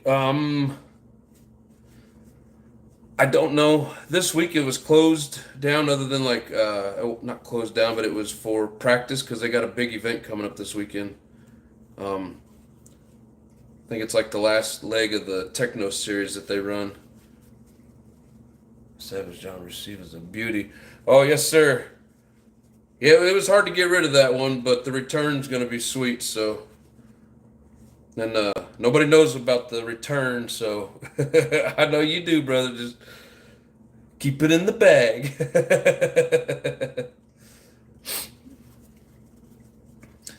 But yeah, so yeah, this Sunday, noon Central, we'll be out there in that field again. He's supposed to have the grass cut. As you guys heard, I gave him a bunch of shit for it last Sunday. It's supposed to be done. So we shall see. Man, that's doing a godly amount of oil. I think I'll be alright. If I go rinse it, then I gotta just wait for it to dry anyways, but should be fine. It's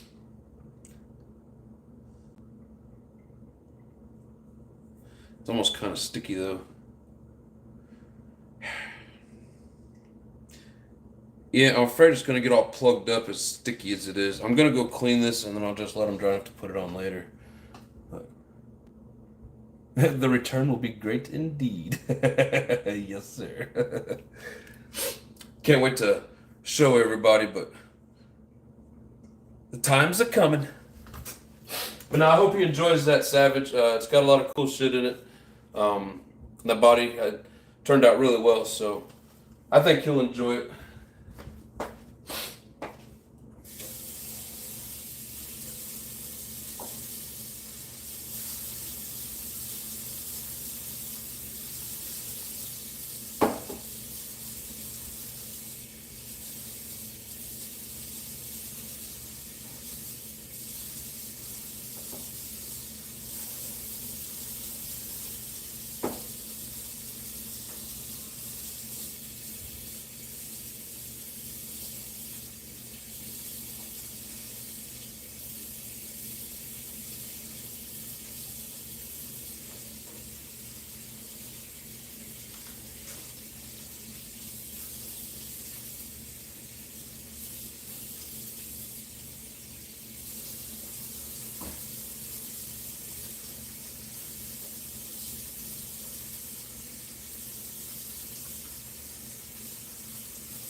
All right, sorry about that.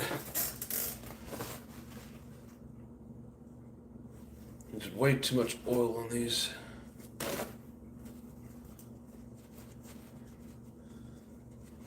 Yeah, and it was like all gummy. I couldn't get it off with the Dawn because it'd been sitting a while, so I had to use WD-40 on it. SLC, what's up? How you doing? Oh, excuse me.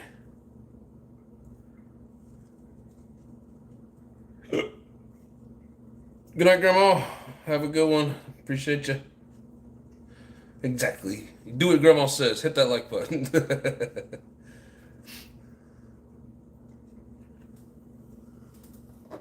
Your buddy fixed his pool starter? Hell no, I fixed his pool starter. That guy, he's not gonna fix it. He just wants to run it. But no, I put a roto start on it for him. Not playing around anymore with that shit. He can do it. He just prefers it when I do it. He doesn't like to work on it like I do. He doesn't enjoy that side of it as much. Yes, very, very nice job on the body. I'm a paint snob. Hell yeah, man. I do appreciate that, brother. I'm no professional artist or painter, but you know, I'm glad some people enjoy the work.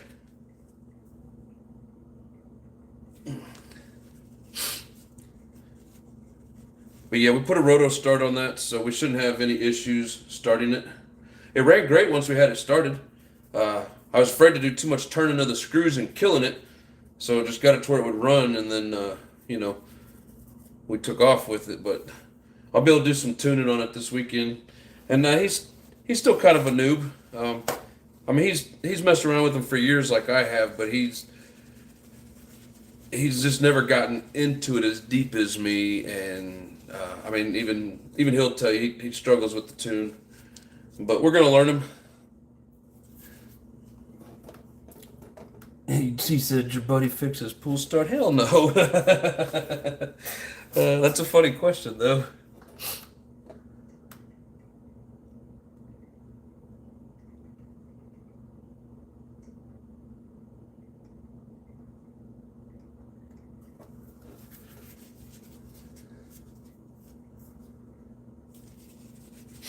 But no, he's a good dude.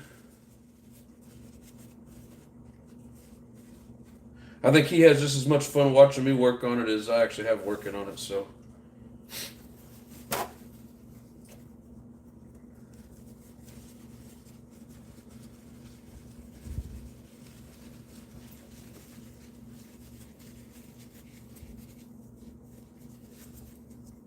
Awesome SLC. TK18 said good day. Does it mean you're leaving? We're from Ohio here. I'm from Kansas City, but my little man cave here, I'm in Omaha. I work on the road, but my residence is Kansas City. There seems to be a lot of you guys from Ohio on here. I wish I would have met you guys a couple years back when I was in Cincinnati. I was working there for about 6 months. It would have been fun.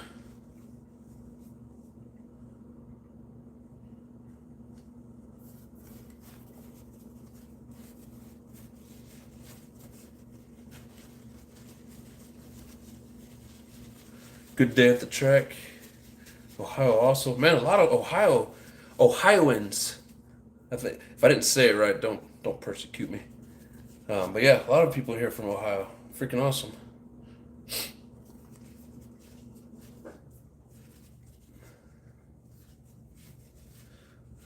Yeah, I think after like this next week, we're gonna try and get a day in at the track. But also with the weather being nice, I got some painting to do. I got some engines to break in.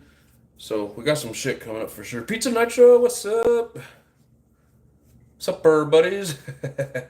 Hey, that new star looks good on you, man. Round Town. That's it's a cool place there. Well, cool sounding name of a place, I should say.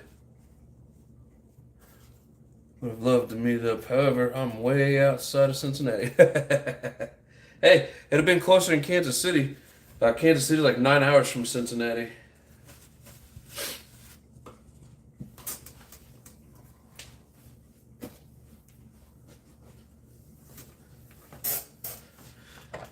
Yes, and I gotta let these dry.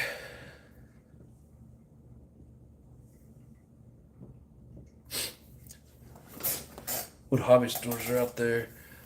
Here in here in Omaha, I'm literally 5 minutes from Hobbytown, and it's the track that I run at. That's called the Hobbyplex. So they have a building out back that has the indoor track, and they also have a huge track inside. You can look up Hobbytown, Hobbyplex Omaha, and you'll see the whole layout. It's pretty sweet. Um, Round Town is a nickname. And then Circleville. I see. Hell yeah, still a cool name. And then back in Kansas City, we also have Hobbytown. I've actually been to a lot of hobby towns in a lot of different cities. Nick B, what's up? How you doing, brother? Yeah, I've been to Hobby Town in Indiana, um, the one up in northern Pennsylvania. What's that town up there? Rinks said they closed down. I've basically been through Rinks Town before I knew Rinks. Uh, uh, Scranton, PA. Yeah, I've been up there to Hobby Town. Been to Hobby Town down in Alabama. Um, I've been to them in quite a few different places. Out in Phoenix, I think it was a hobby town. Yeah, I've been to hobby stores all over the country. It's as good as much as I could be.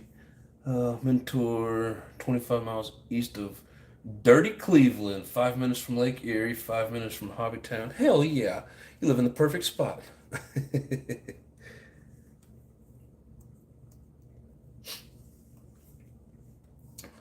Old man used to live in Cleveland. I drove by it once. Yeah, I've been all over the country. All right, I don't want to lose this, so we're gonna just start these screws.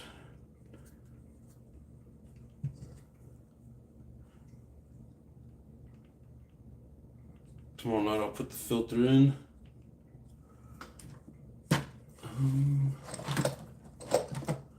Where's my battery?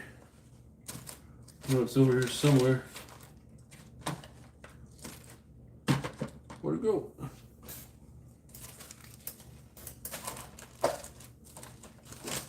Where's my battery?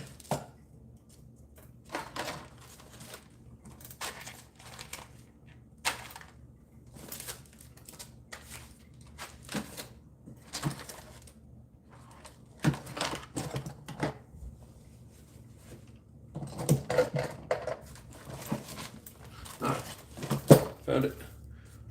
Pretty sure I charged it. We're gonna check the voltage in it just to make sure.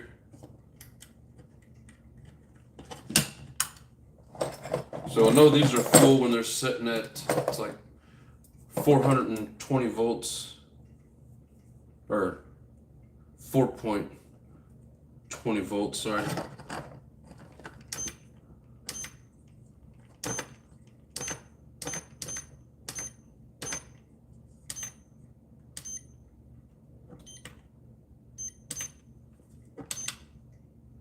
Oh, good thing I'm charging this down to 401. All right, let's see here. Yeah, keep driving. You're not missing much. No, we're close to Ohio. You're on the West Coast, aren't you, brother? 420 volts. 4.20.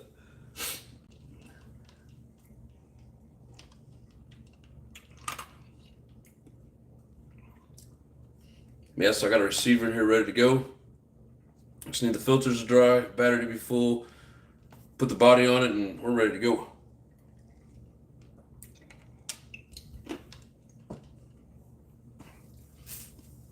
Hopefully those shoes hold up better than the other ones. Pacific Northwest. You live up there in Bigfoot country.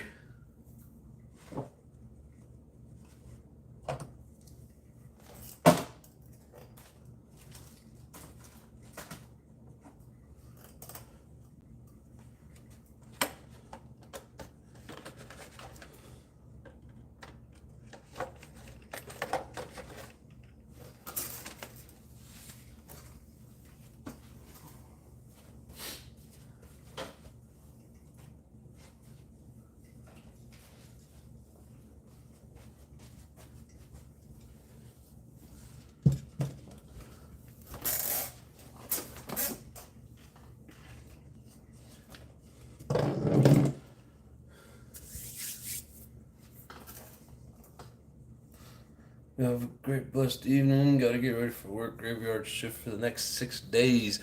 That sucks, brother. Thanks for hanging out. Appreciate you. Thanks for tuning in, brother.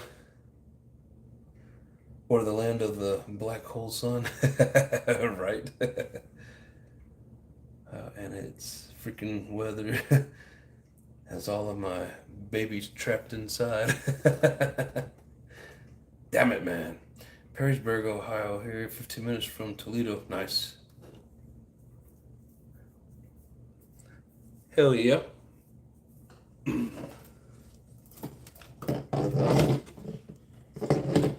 Alrighty. I know, you guys are asking, did you get another Savage? No. No, I just, my Savage guy that sends me all my parts and stuff, basically threw this in for free. I've looked around. You can't really find these anymore unless you know somebody. But pretty good shape. Got a little bit of wear. Not too bad though. But yeah, this is just a freebie. But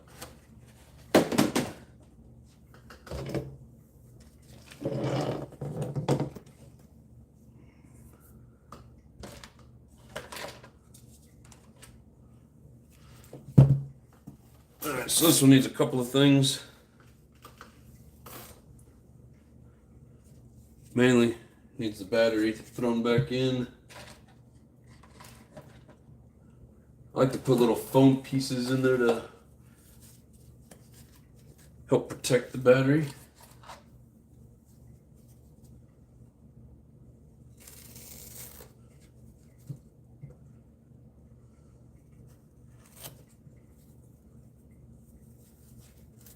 And this one is running that badass K46.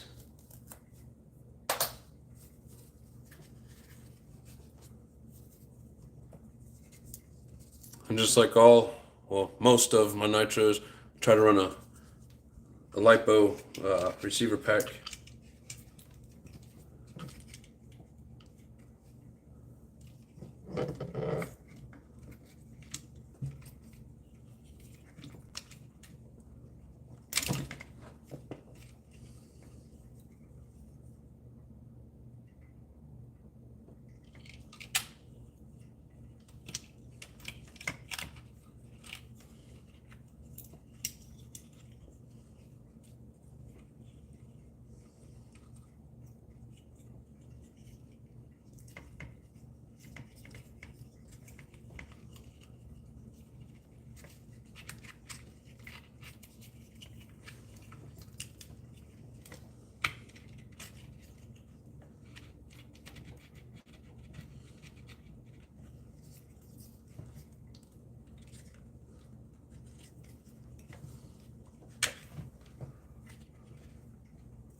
I'm just the running in the mud type.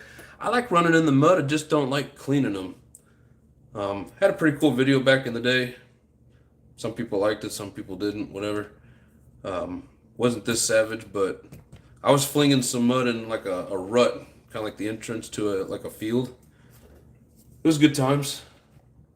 I just don't like cleaning them. Carlos back, what's up? Almost ordered the ProTech hump pack, but I got one from Amazon just to see how it was compared to the $40 ProTech. Hey, more power to you, man. I should probably be ordering the cheaper Amazon instead of the $40. But I don't know. I've had some bad luck with some batteries and even the cheaper servos, but we're just trying a few different things, so. But either way, man, going LiPo, having good strong servos and a good battery. I'm just sick of how shitty some of those nickel metals are.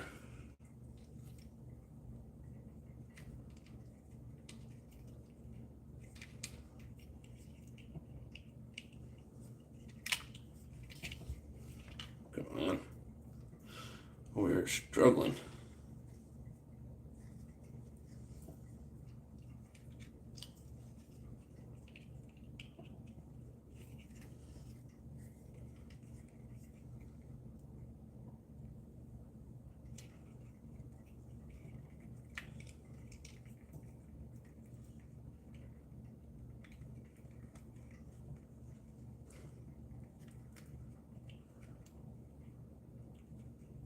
Yeah, zip tied all my wires together, trying to keep it clean. And they're like all over the place.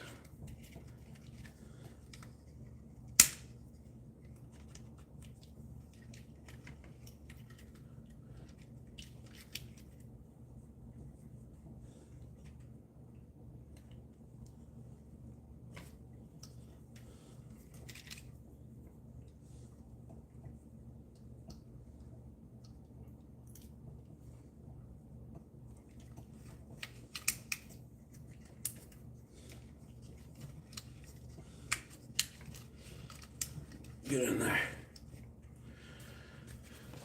So these, damn it. Yeah, no wonder it's such a pain in the butt getting that wire in there. I always forget, it comes off of here.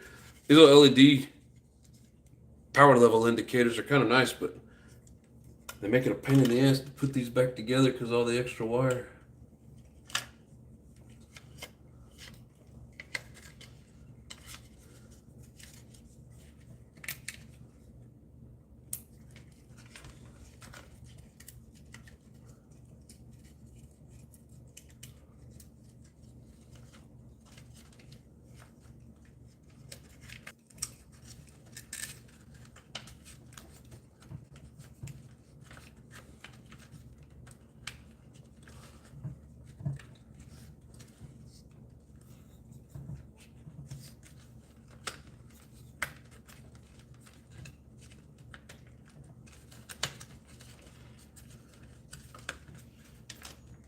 Get out of the way. Try to get all these wires tucked up in there. Nothing wants to cooperate.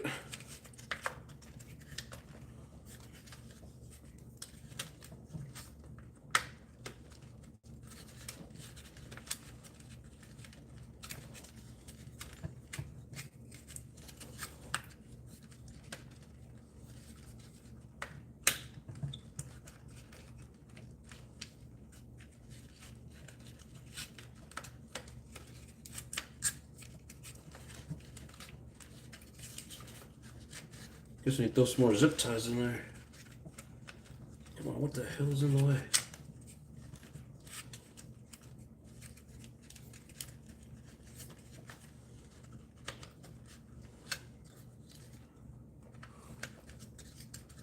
No matter what RC it is, they never give you enough room within the battery box. Why won't you go in there? I don't think this battery likes this foam. So fine. It won't give you any kind of cushion.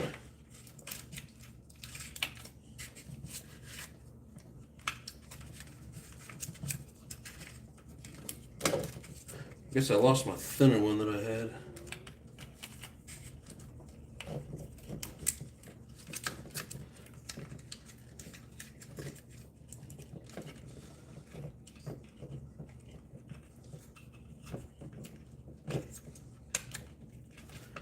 I told you to sit back there out of the way.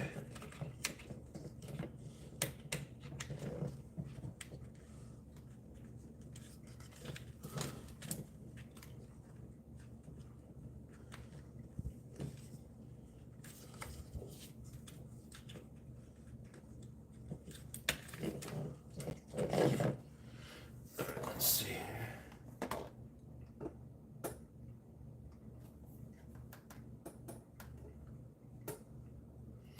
ProTech does make some nice stuff though. Yeah, I like their batteries. I had issues with one of their servos. I'm trying out a second one. So far so good, but I've only ran it a couple times. But I do like the batteries. LiPo is in all my cars. When it comes to nitros and the receivers, the servos, yes. I like running LiPos. I hate nickel metals. But I'm not running in the mud. Oh, he's not running in the mud type. Yeah, sometimes it's fun, sometimes it's not. Have you used the CNHL LiPo batteries? I have not. Run Lifey packs on my transmitter, nickel metal, 2, 3 packs for my receiver. So I am running a Lifey in my controller.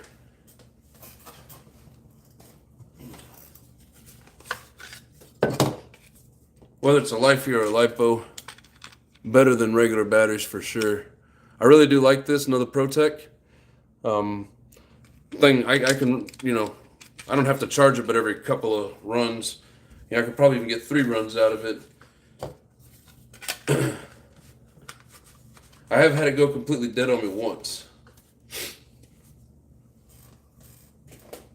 But yeah, I like the Lifey packs.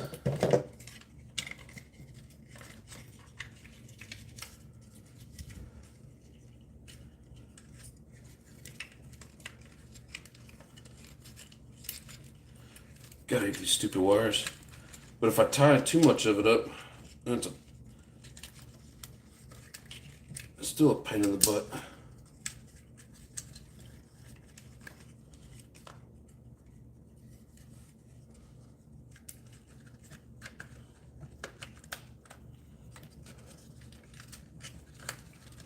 Come on.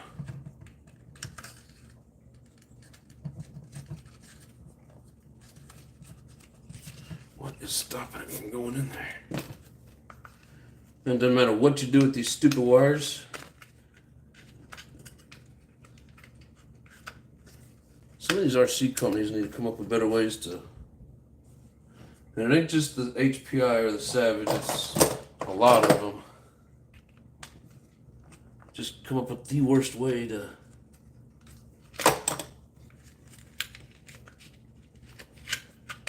set up their shit. Get in there. Oh, look, see how easy that was? All you had to do was just do it. But anyways, so one of the reasons for taking this apart, we got we got bit by the thin spur gear. It jacked up my bell gear.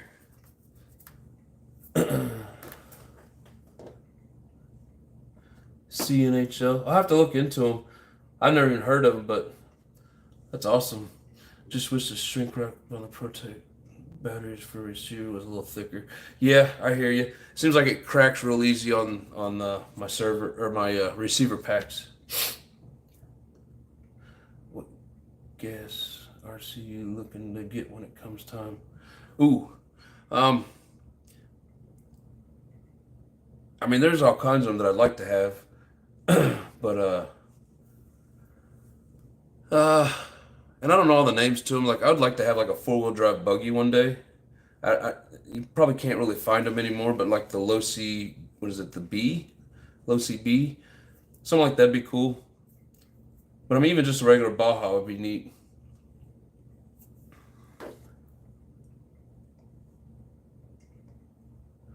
He says 2 humpbacks for $30. It's not bad at all. Not bad at all. I like these humpbacks. I'm gonna see if they have lipos for my transmitter. Hell yeah. Let me know what you think. I've been doing lifeys in all my fifth scales, safe chemistry, so they all have their own battery that stays on board. Yep. I probably have like 6 of these lipo batteries. So if I venture outside the quantity of 6, I have to start switching them around. Never had good luck with the Protect servos. Had a few were bad out the box and 2 wouldn't center after 2 months of running. I had one that it's like I didn't run it forever, and then when I finally got around to running it, literally like a month or 2 later, I got 2 runs out of it, and it was like intermittent, you know. Pull the throttle and it wouldn't do anything, let go, pull it again and it would go. And just kept doing that, and I said, nah, I'm done with it. Lotus is back. What is up? Hybrid's still there. What's going on?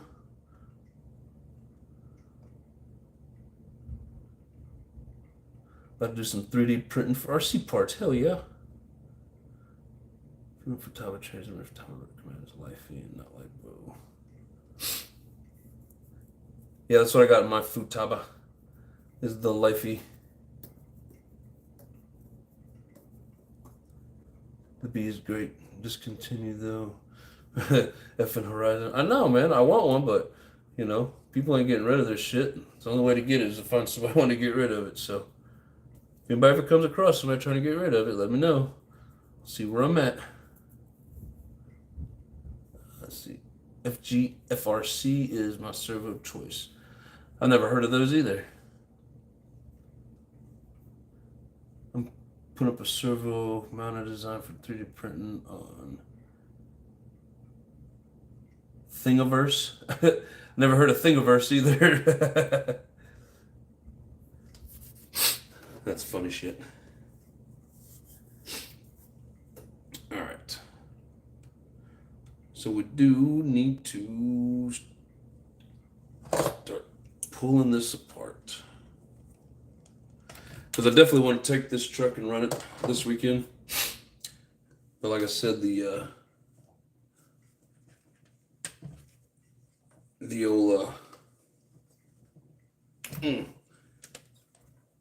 old bell gear got its ass whipped.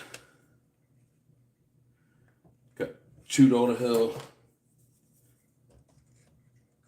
This bell gear itself has well over 5 gallons of fuel on it.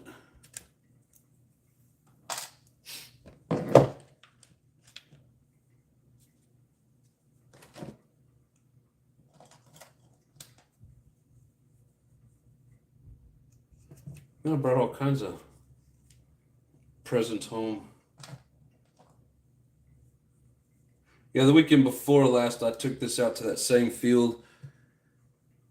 Started to run it, and then ripped up my bell gear. Let's...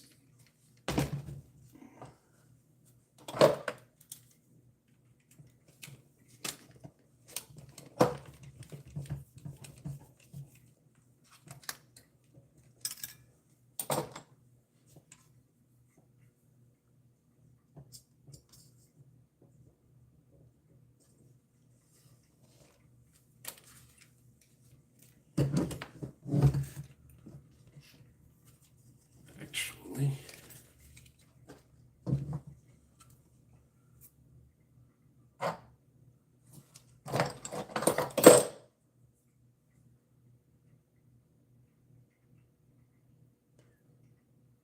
choice is the Senate RC.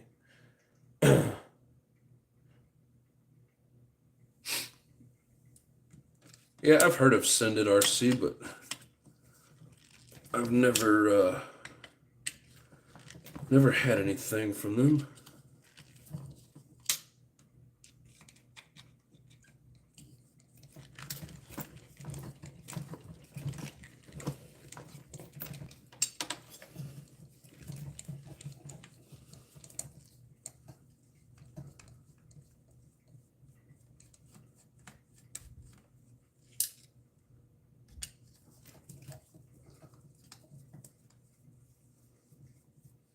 There's some little dudes printed for the boat.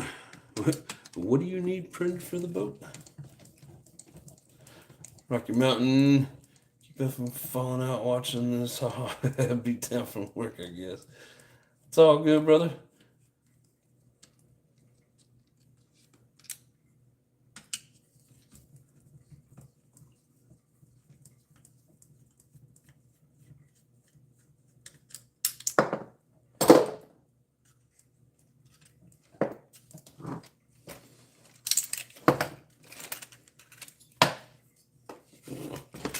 Well, 1 out of 4 hit the floor.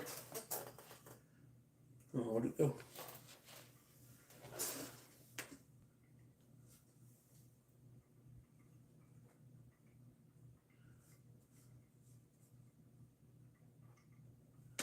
I swear every time I look on the floor for something, I find a shim. Where did that thing go?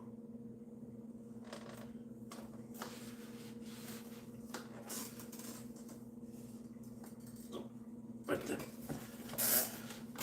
It was right in front of me.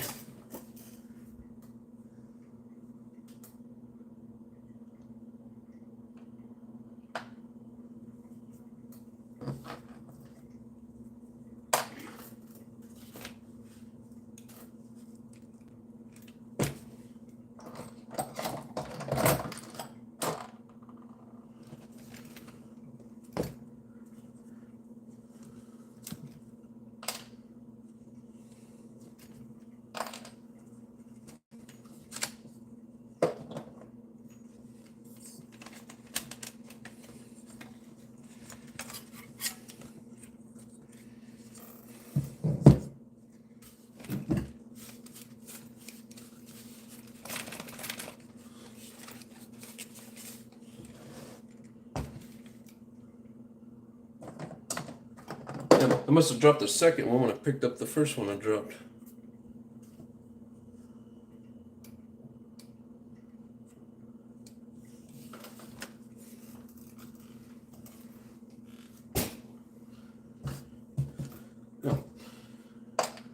All right.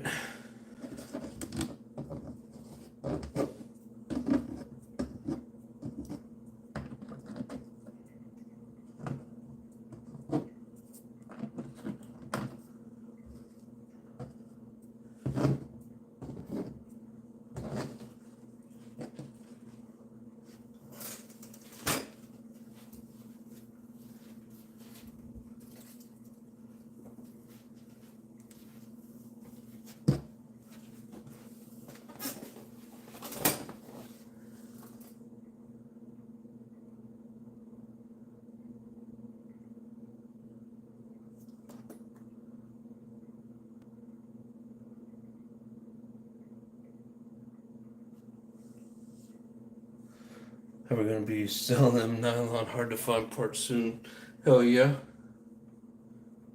There's a few parts that I would like to have.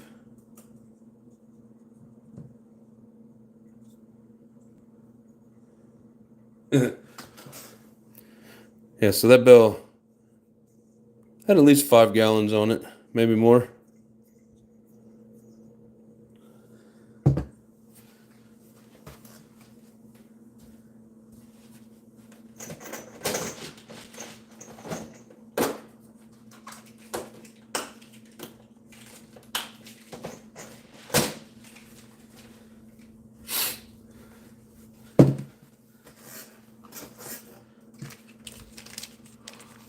RRP 7017 Robinson Racing Hardened Steel Spur or Bell Gear 17 tooth.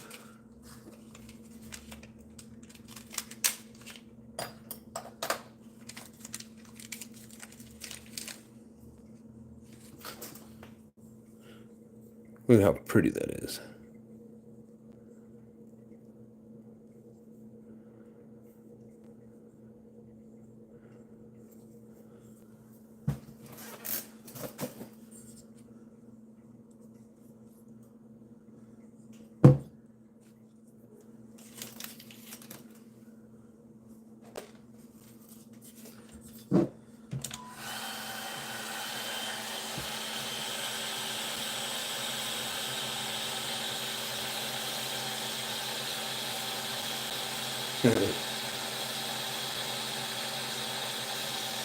Bill's still good.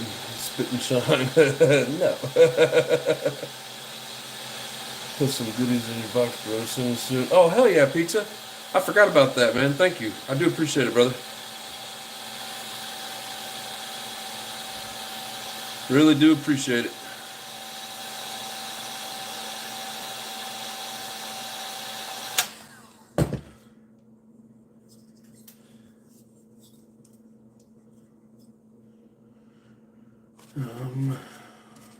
Where you at?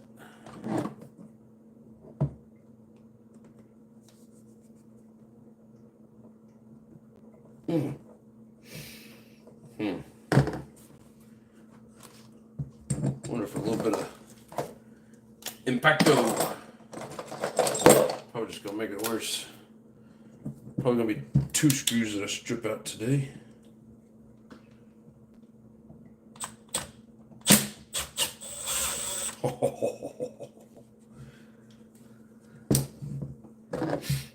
It worked.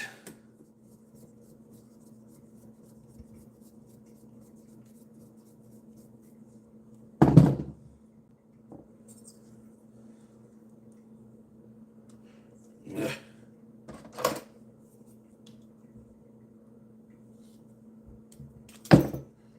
Sweet. Looks like some crazy ass haircut. Hey, you know, that could be a 2-speed.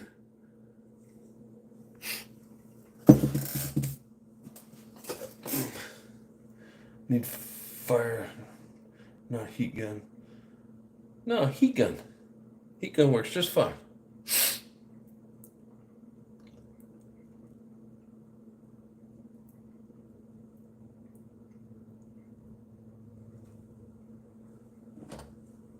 Yeah, I don't have any torches. That Milwaukee heat gun does a pretty damn good job.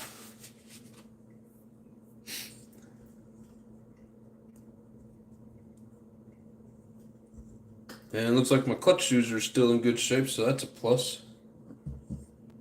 But this bell is toast.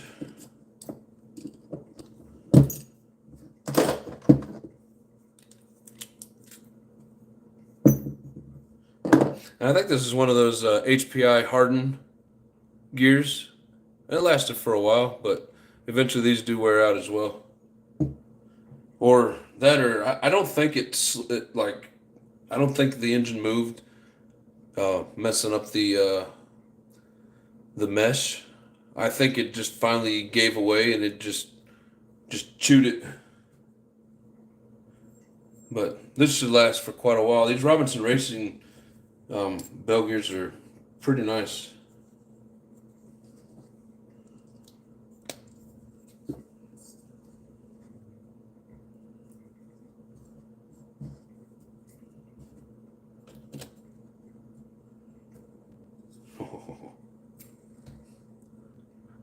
How's that? You guys say that? That Cajun guy that always cooking says, "That's money, dude." That's nice. Hell yeah.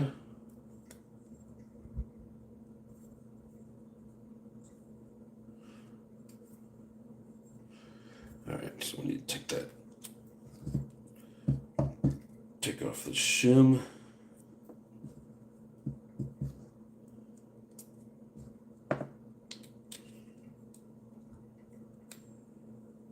Still no rubby. If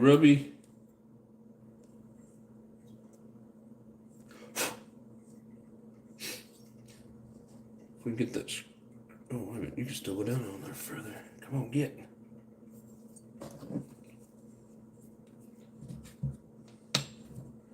There we go.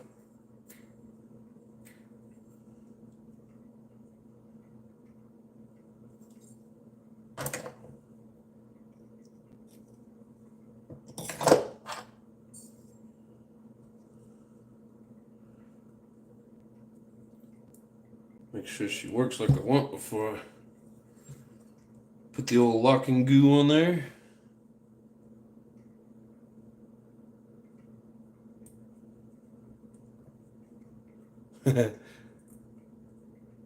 Corey won himself a membership last night so he can finally throw out some emojis. Surprised he's not on here using them.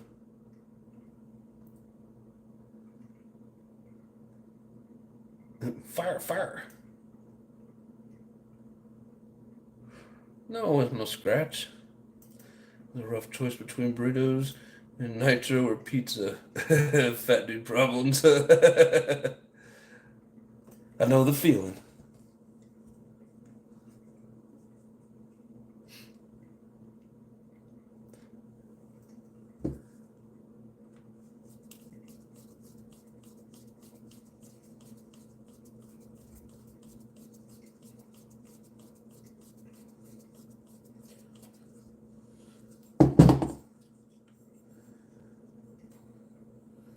Hell yeah. Perfect. Even though she went on there fairly tight, still want to put a tiny drop of Loctite.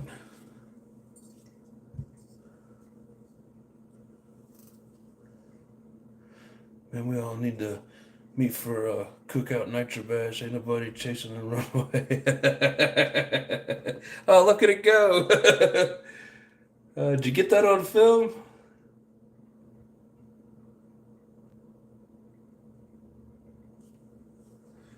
Yeah, definitely at that age and size where you just kind of sit back and watch. There ain't no more running after. I'll send you a pic of a nylon scratched LRP if you want. Hell yeah, hybrid's up for it as well. Heck yeah.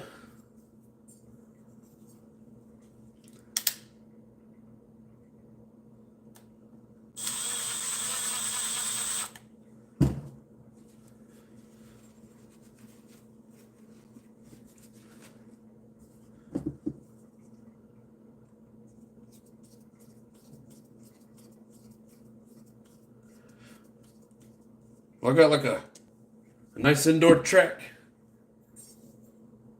Anybody that wants to join me here.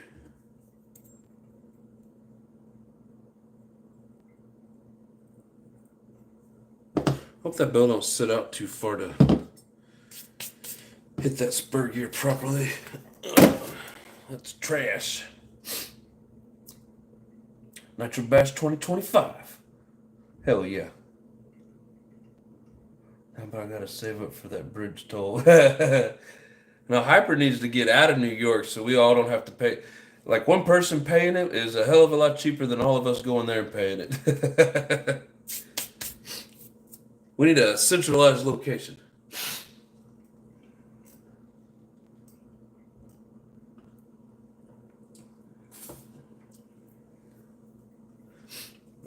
$21 now. Toll both ways. Ugh.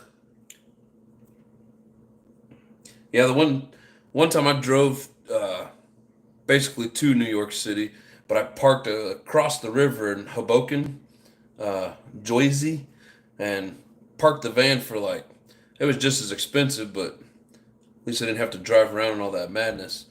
But yeah, I parked and then I hopped the train, went under the Hudson River, scoured around New York City for a while. That was fun. I wasn't about to pay tolls and driving that madness.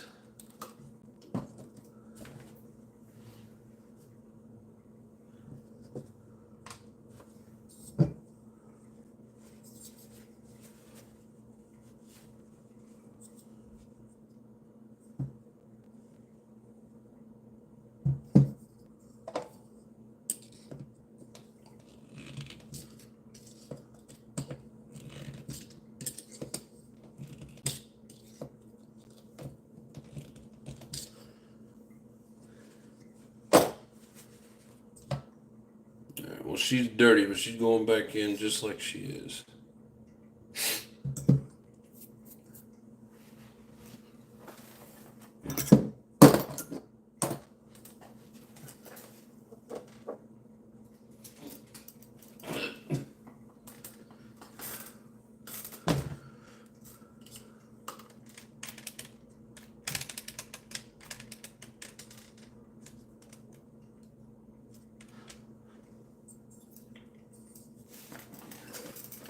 So this is a 47 tooth, and this is a 17 tooth.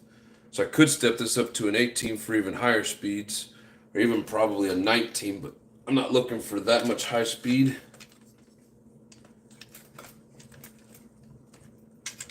I just want to be able to have some fun.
I'll take a bus or a ferry boat and a train. Yeah,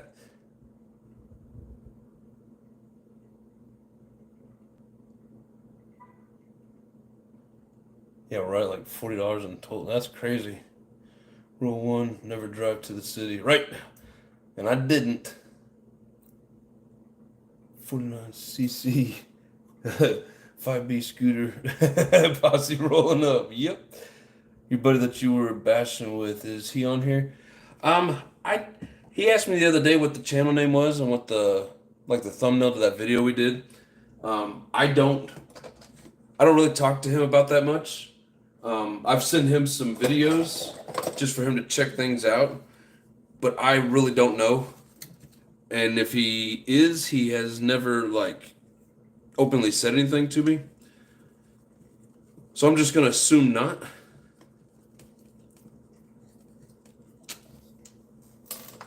No, he's a cool dude.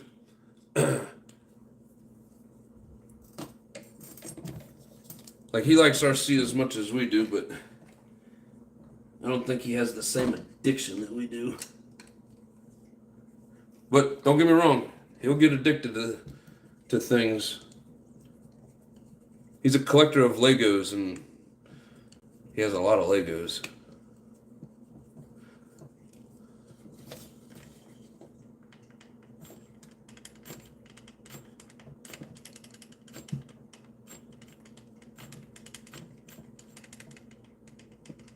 Damn, got like a perfect mesh on the first try.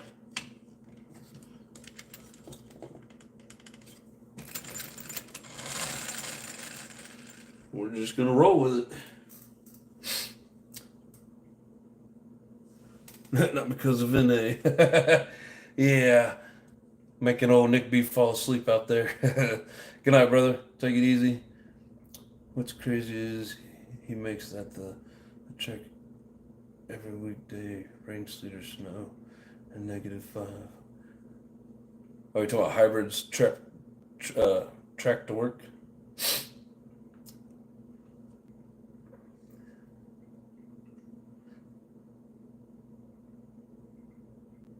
Yep, talking about Big Dog. Somebody was asking if he gets on here. I've been trying to get him to, but if he does, I know from like talking with him about other channels, I don't think he would get on much in chat anyways. He'd probably just sit back and watch.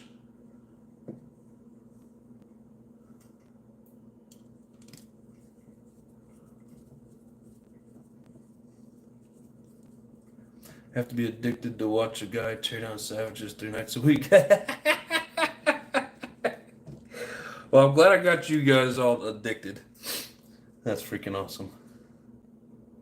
He's a collector of nitro fuel who has a whole gallon of Byron's, right? You know, since we do so much traveling, we don't get to do much running, and he's had issues with his vehicles. And like I said, he don't like to work on them as much as I do. So if it's not an easy fix, he waits for me. So sometimes it's a couple years before he actually gets out and runs. So yeah, he's still got some Byrons. But I had no idea that he had a full gallon jug of that shit not opened. He's like, I did some research on it. They say as long as you don't see it separate, it's still good. I was like, well, that's what I hear. But it ran pretty good, so I was impressed. Damn. I want that a little bit closer together.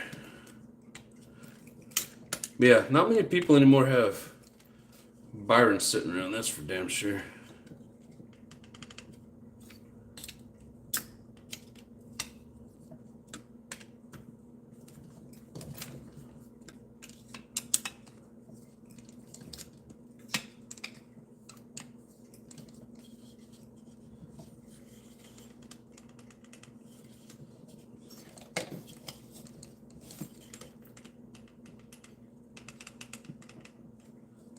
Come on, slide.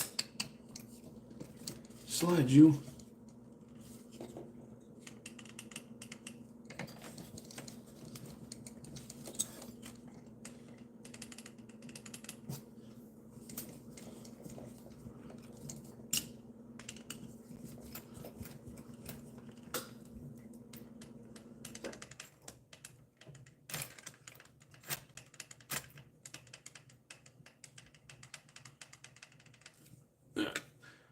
We'll call that good enough.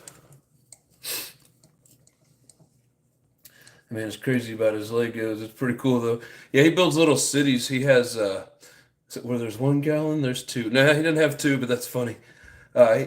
He actually has like a whole little city of Legos that he's built.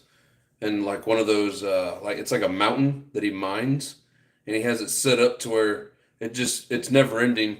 You know, it'll take it up, drop it off, go the mine car will go back down, it'll get loaded, goes back up, drops it off, and it just never ending. Pretty cool setup.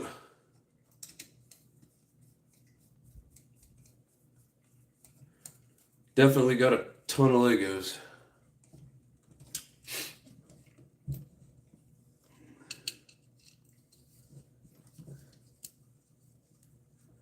Legos and one jug of fuel, huh?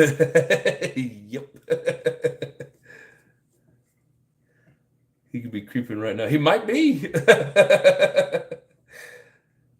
There's nothing floating in it. Send it. Yep. Still has some, don't you? Oh, Hybrid, you got some Byrons? What are the other ABN engines mostly? Ah. Hell yeah. What's his page name? I don't know. I don't. He doesn't really have like a channel or a page. It would just be his name, and I think I don't know for sure, and I don't want to give it out without him telling me to.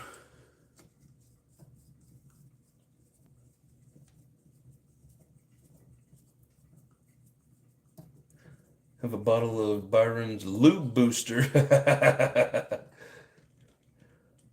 Tried tracking some down online so far, nothing. Big cities. You talking about his Lego cities?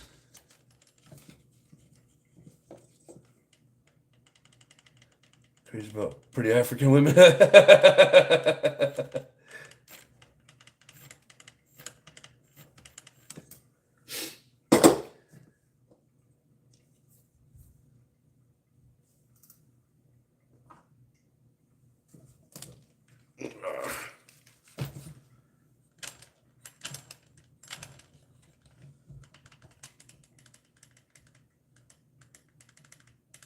Man, I just feel like that's too much. Does that sound like too much tick to you guys?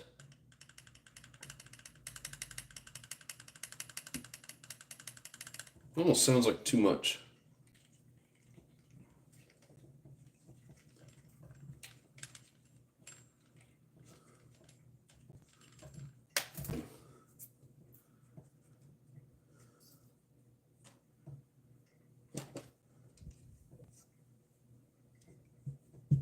Spin it and try it. Oh man, it spins freely.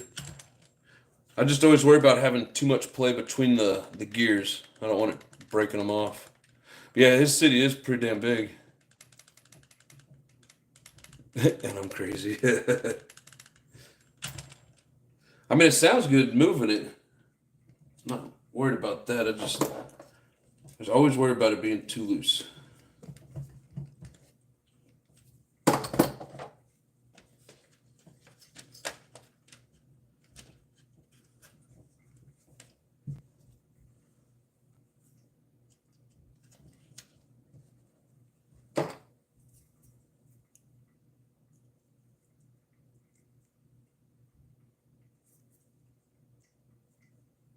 And pretty Italian engines. Yep.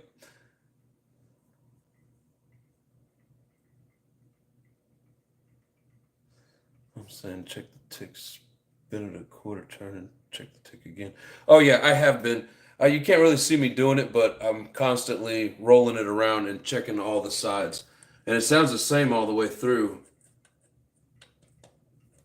It just sounds like it's too much. I could just be overreacting.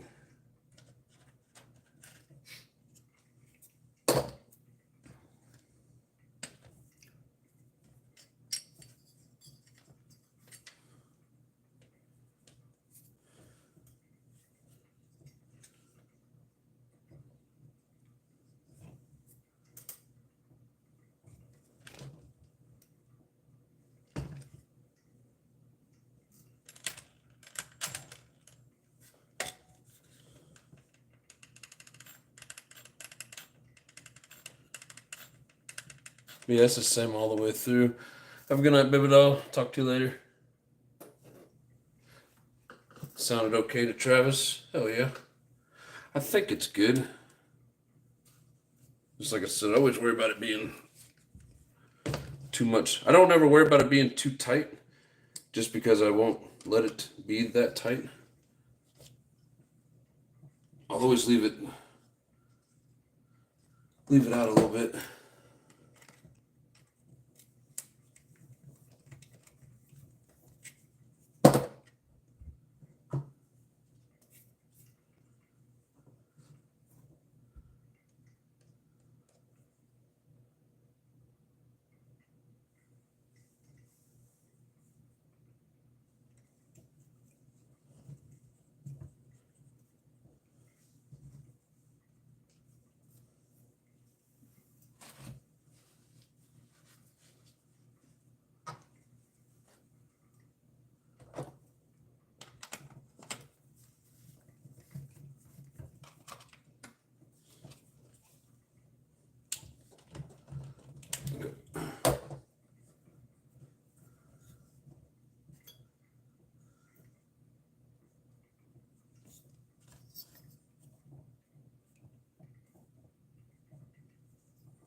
I'm gonna go ahead and replace the zip tie holding that boot on there. Where's my scissors at?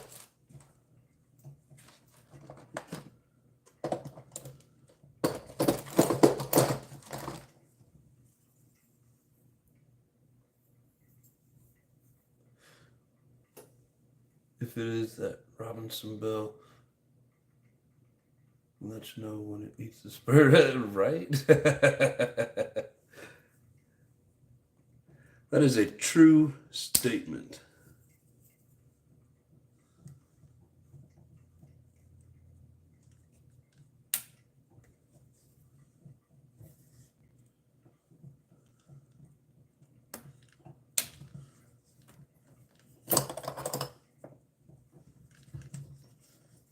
These zip ties get brittle from the heat.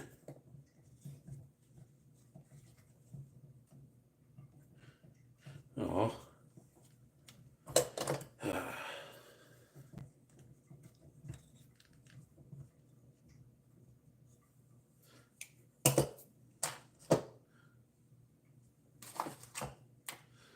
Yeah, my boot's got a hole in it now. But I think it's far enough back it'll work.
Alrighty, that's back together.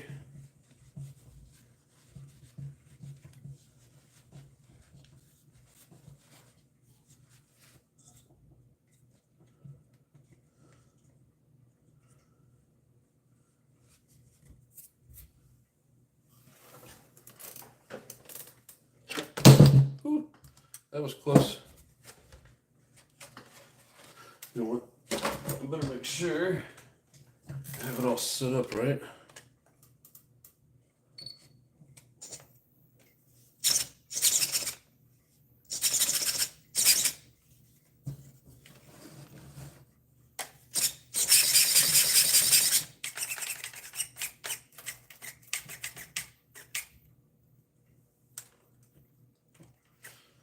Alright, adjust my throttle.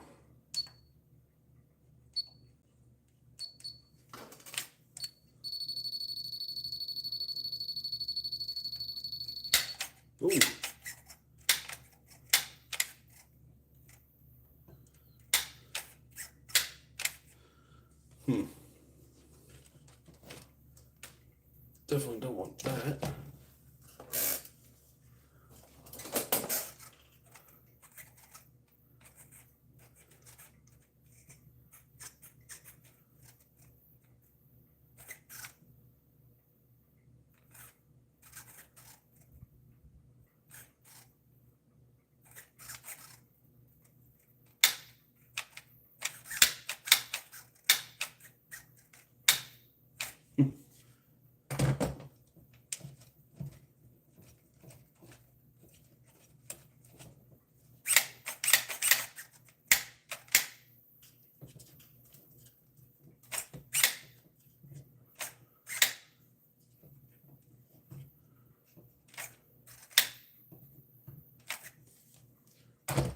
It doesn't seem like it pushes it all the way.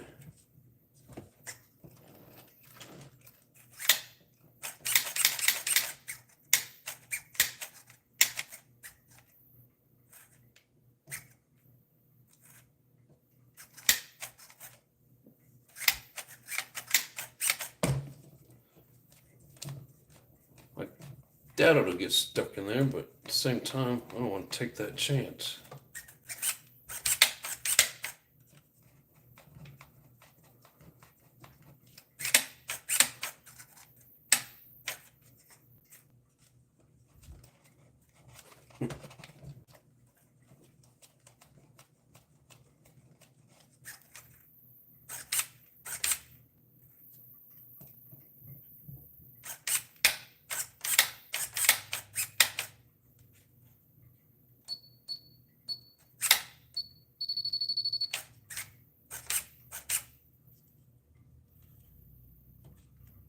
I think the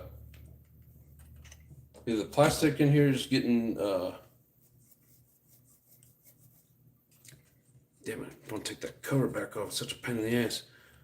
Either that plastic's getting wore out or that metal ring's getting wore out, but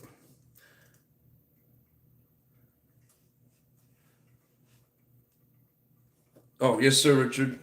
Fast servo, especially the steering. Good torque. It's a Savox. Oh no, it's a GSX, I think is what it is. Those purple ones. I thought I had a Savox in here, but I don't. Yeah, it's a Eco Power on top and a GSX or GXS. GSX. It's one of those, something like that.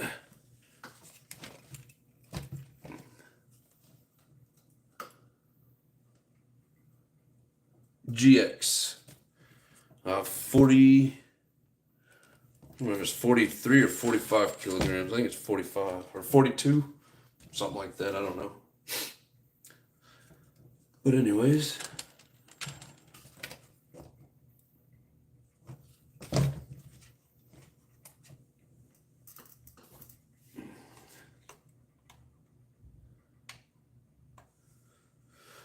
yeah, maybe tomorrow night while I'm watching JP, I'll open that up and see what needs to be replaced there.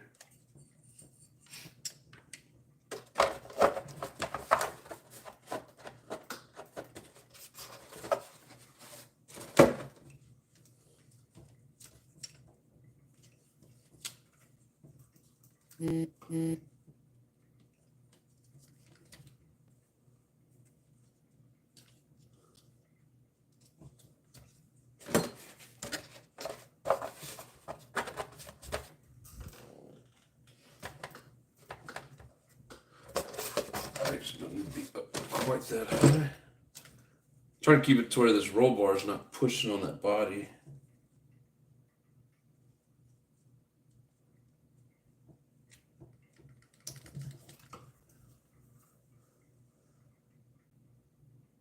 All right, Travis, you have yourself a good night, brother.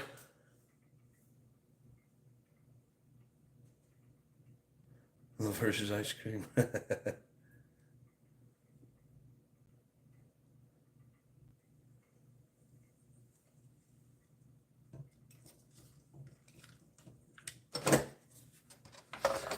And I won't hit the jump with this body. Don't want to like bash it a lot. Just want to drive around with it some. I think it looks kind of cool. Anywho, pretty much the end of that story for the night. I appreciate y'all jumping in, hanging out. Thanks for all the good advice, says Travis. Thank you, brother. Anytime. But I think it's time to wrap it up. Like I said, Sunday, I don't think the weather's going to be bad. So as far as I know, I'm going to be out there running, hopefully in some shorter grass. And it's going to be a kick-ass time. So if you guys are bored Sunday at noon, Central Time, be sure and join in. Next week, we're going to, I think, do some painting. Maybe do some breaking in. And maybe get a chance to go to the track. I don't know. But be sure and check back in. So appreciate you. Everybody have yourselves a good night. Much love and peace.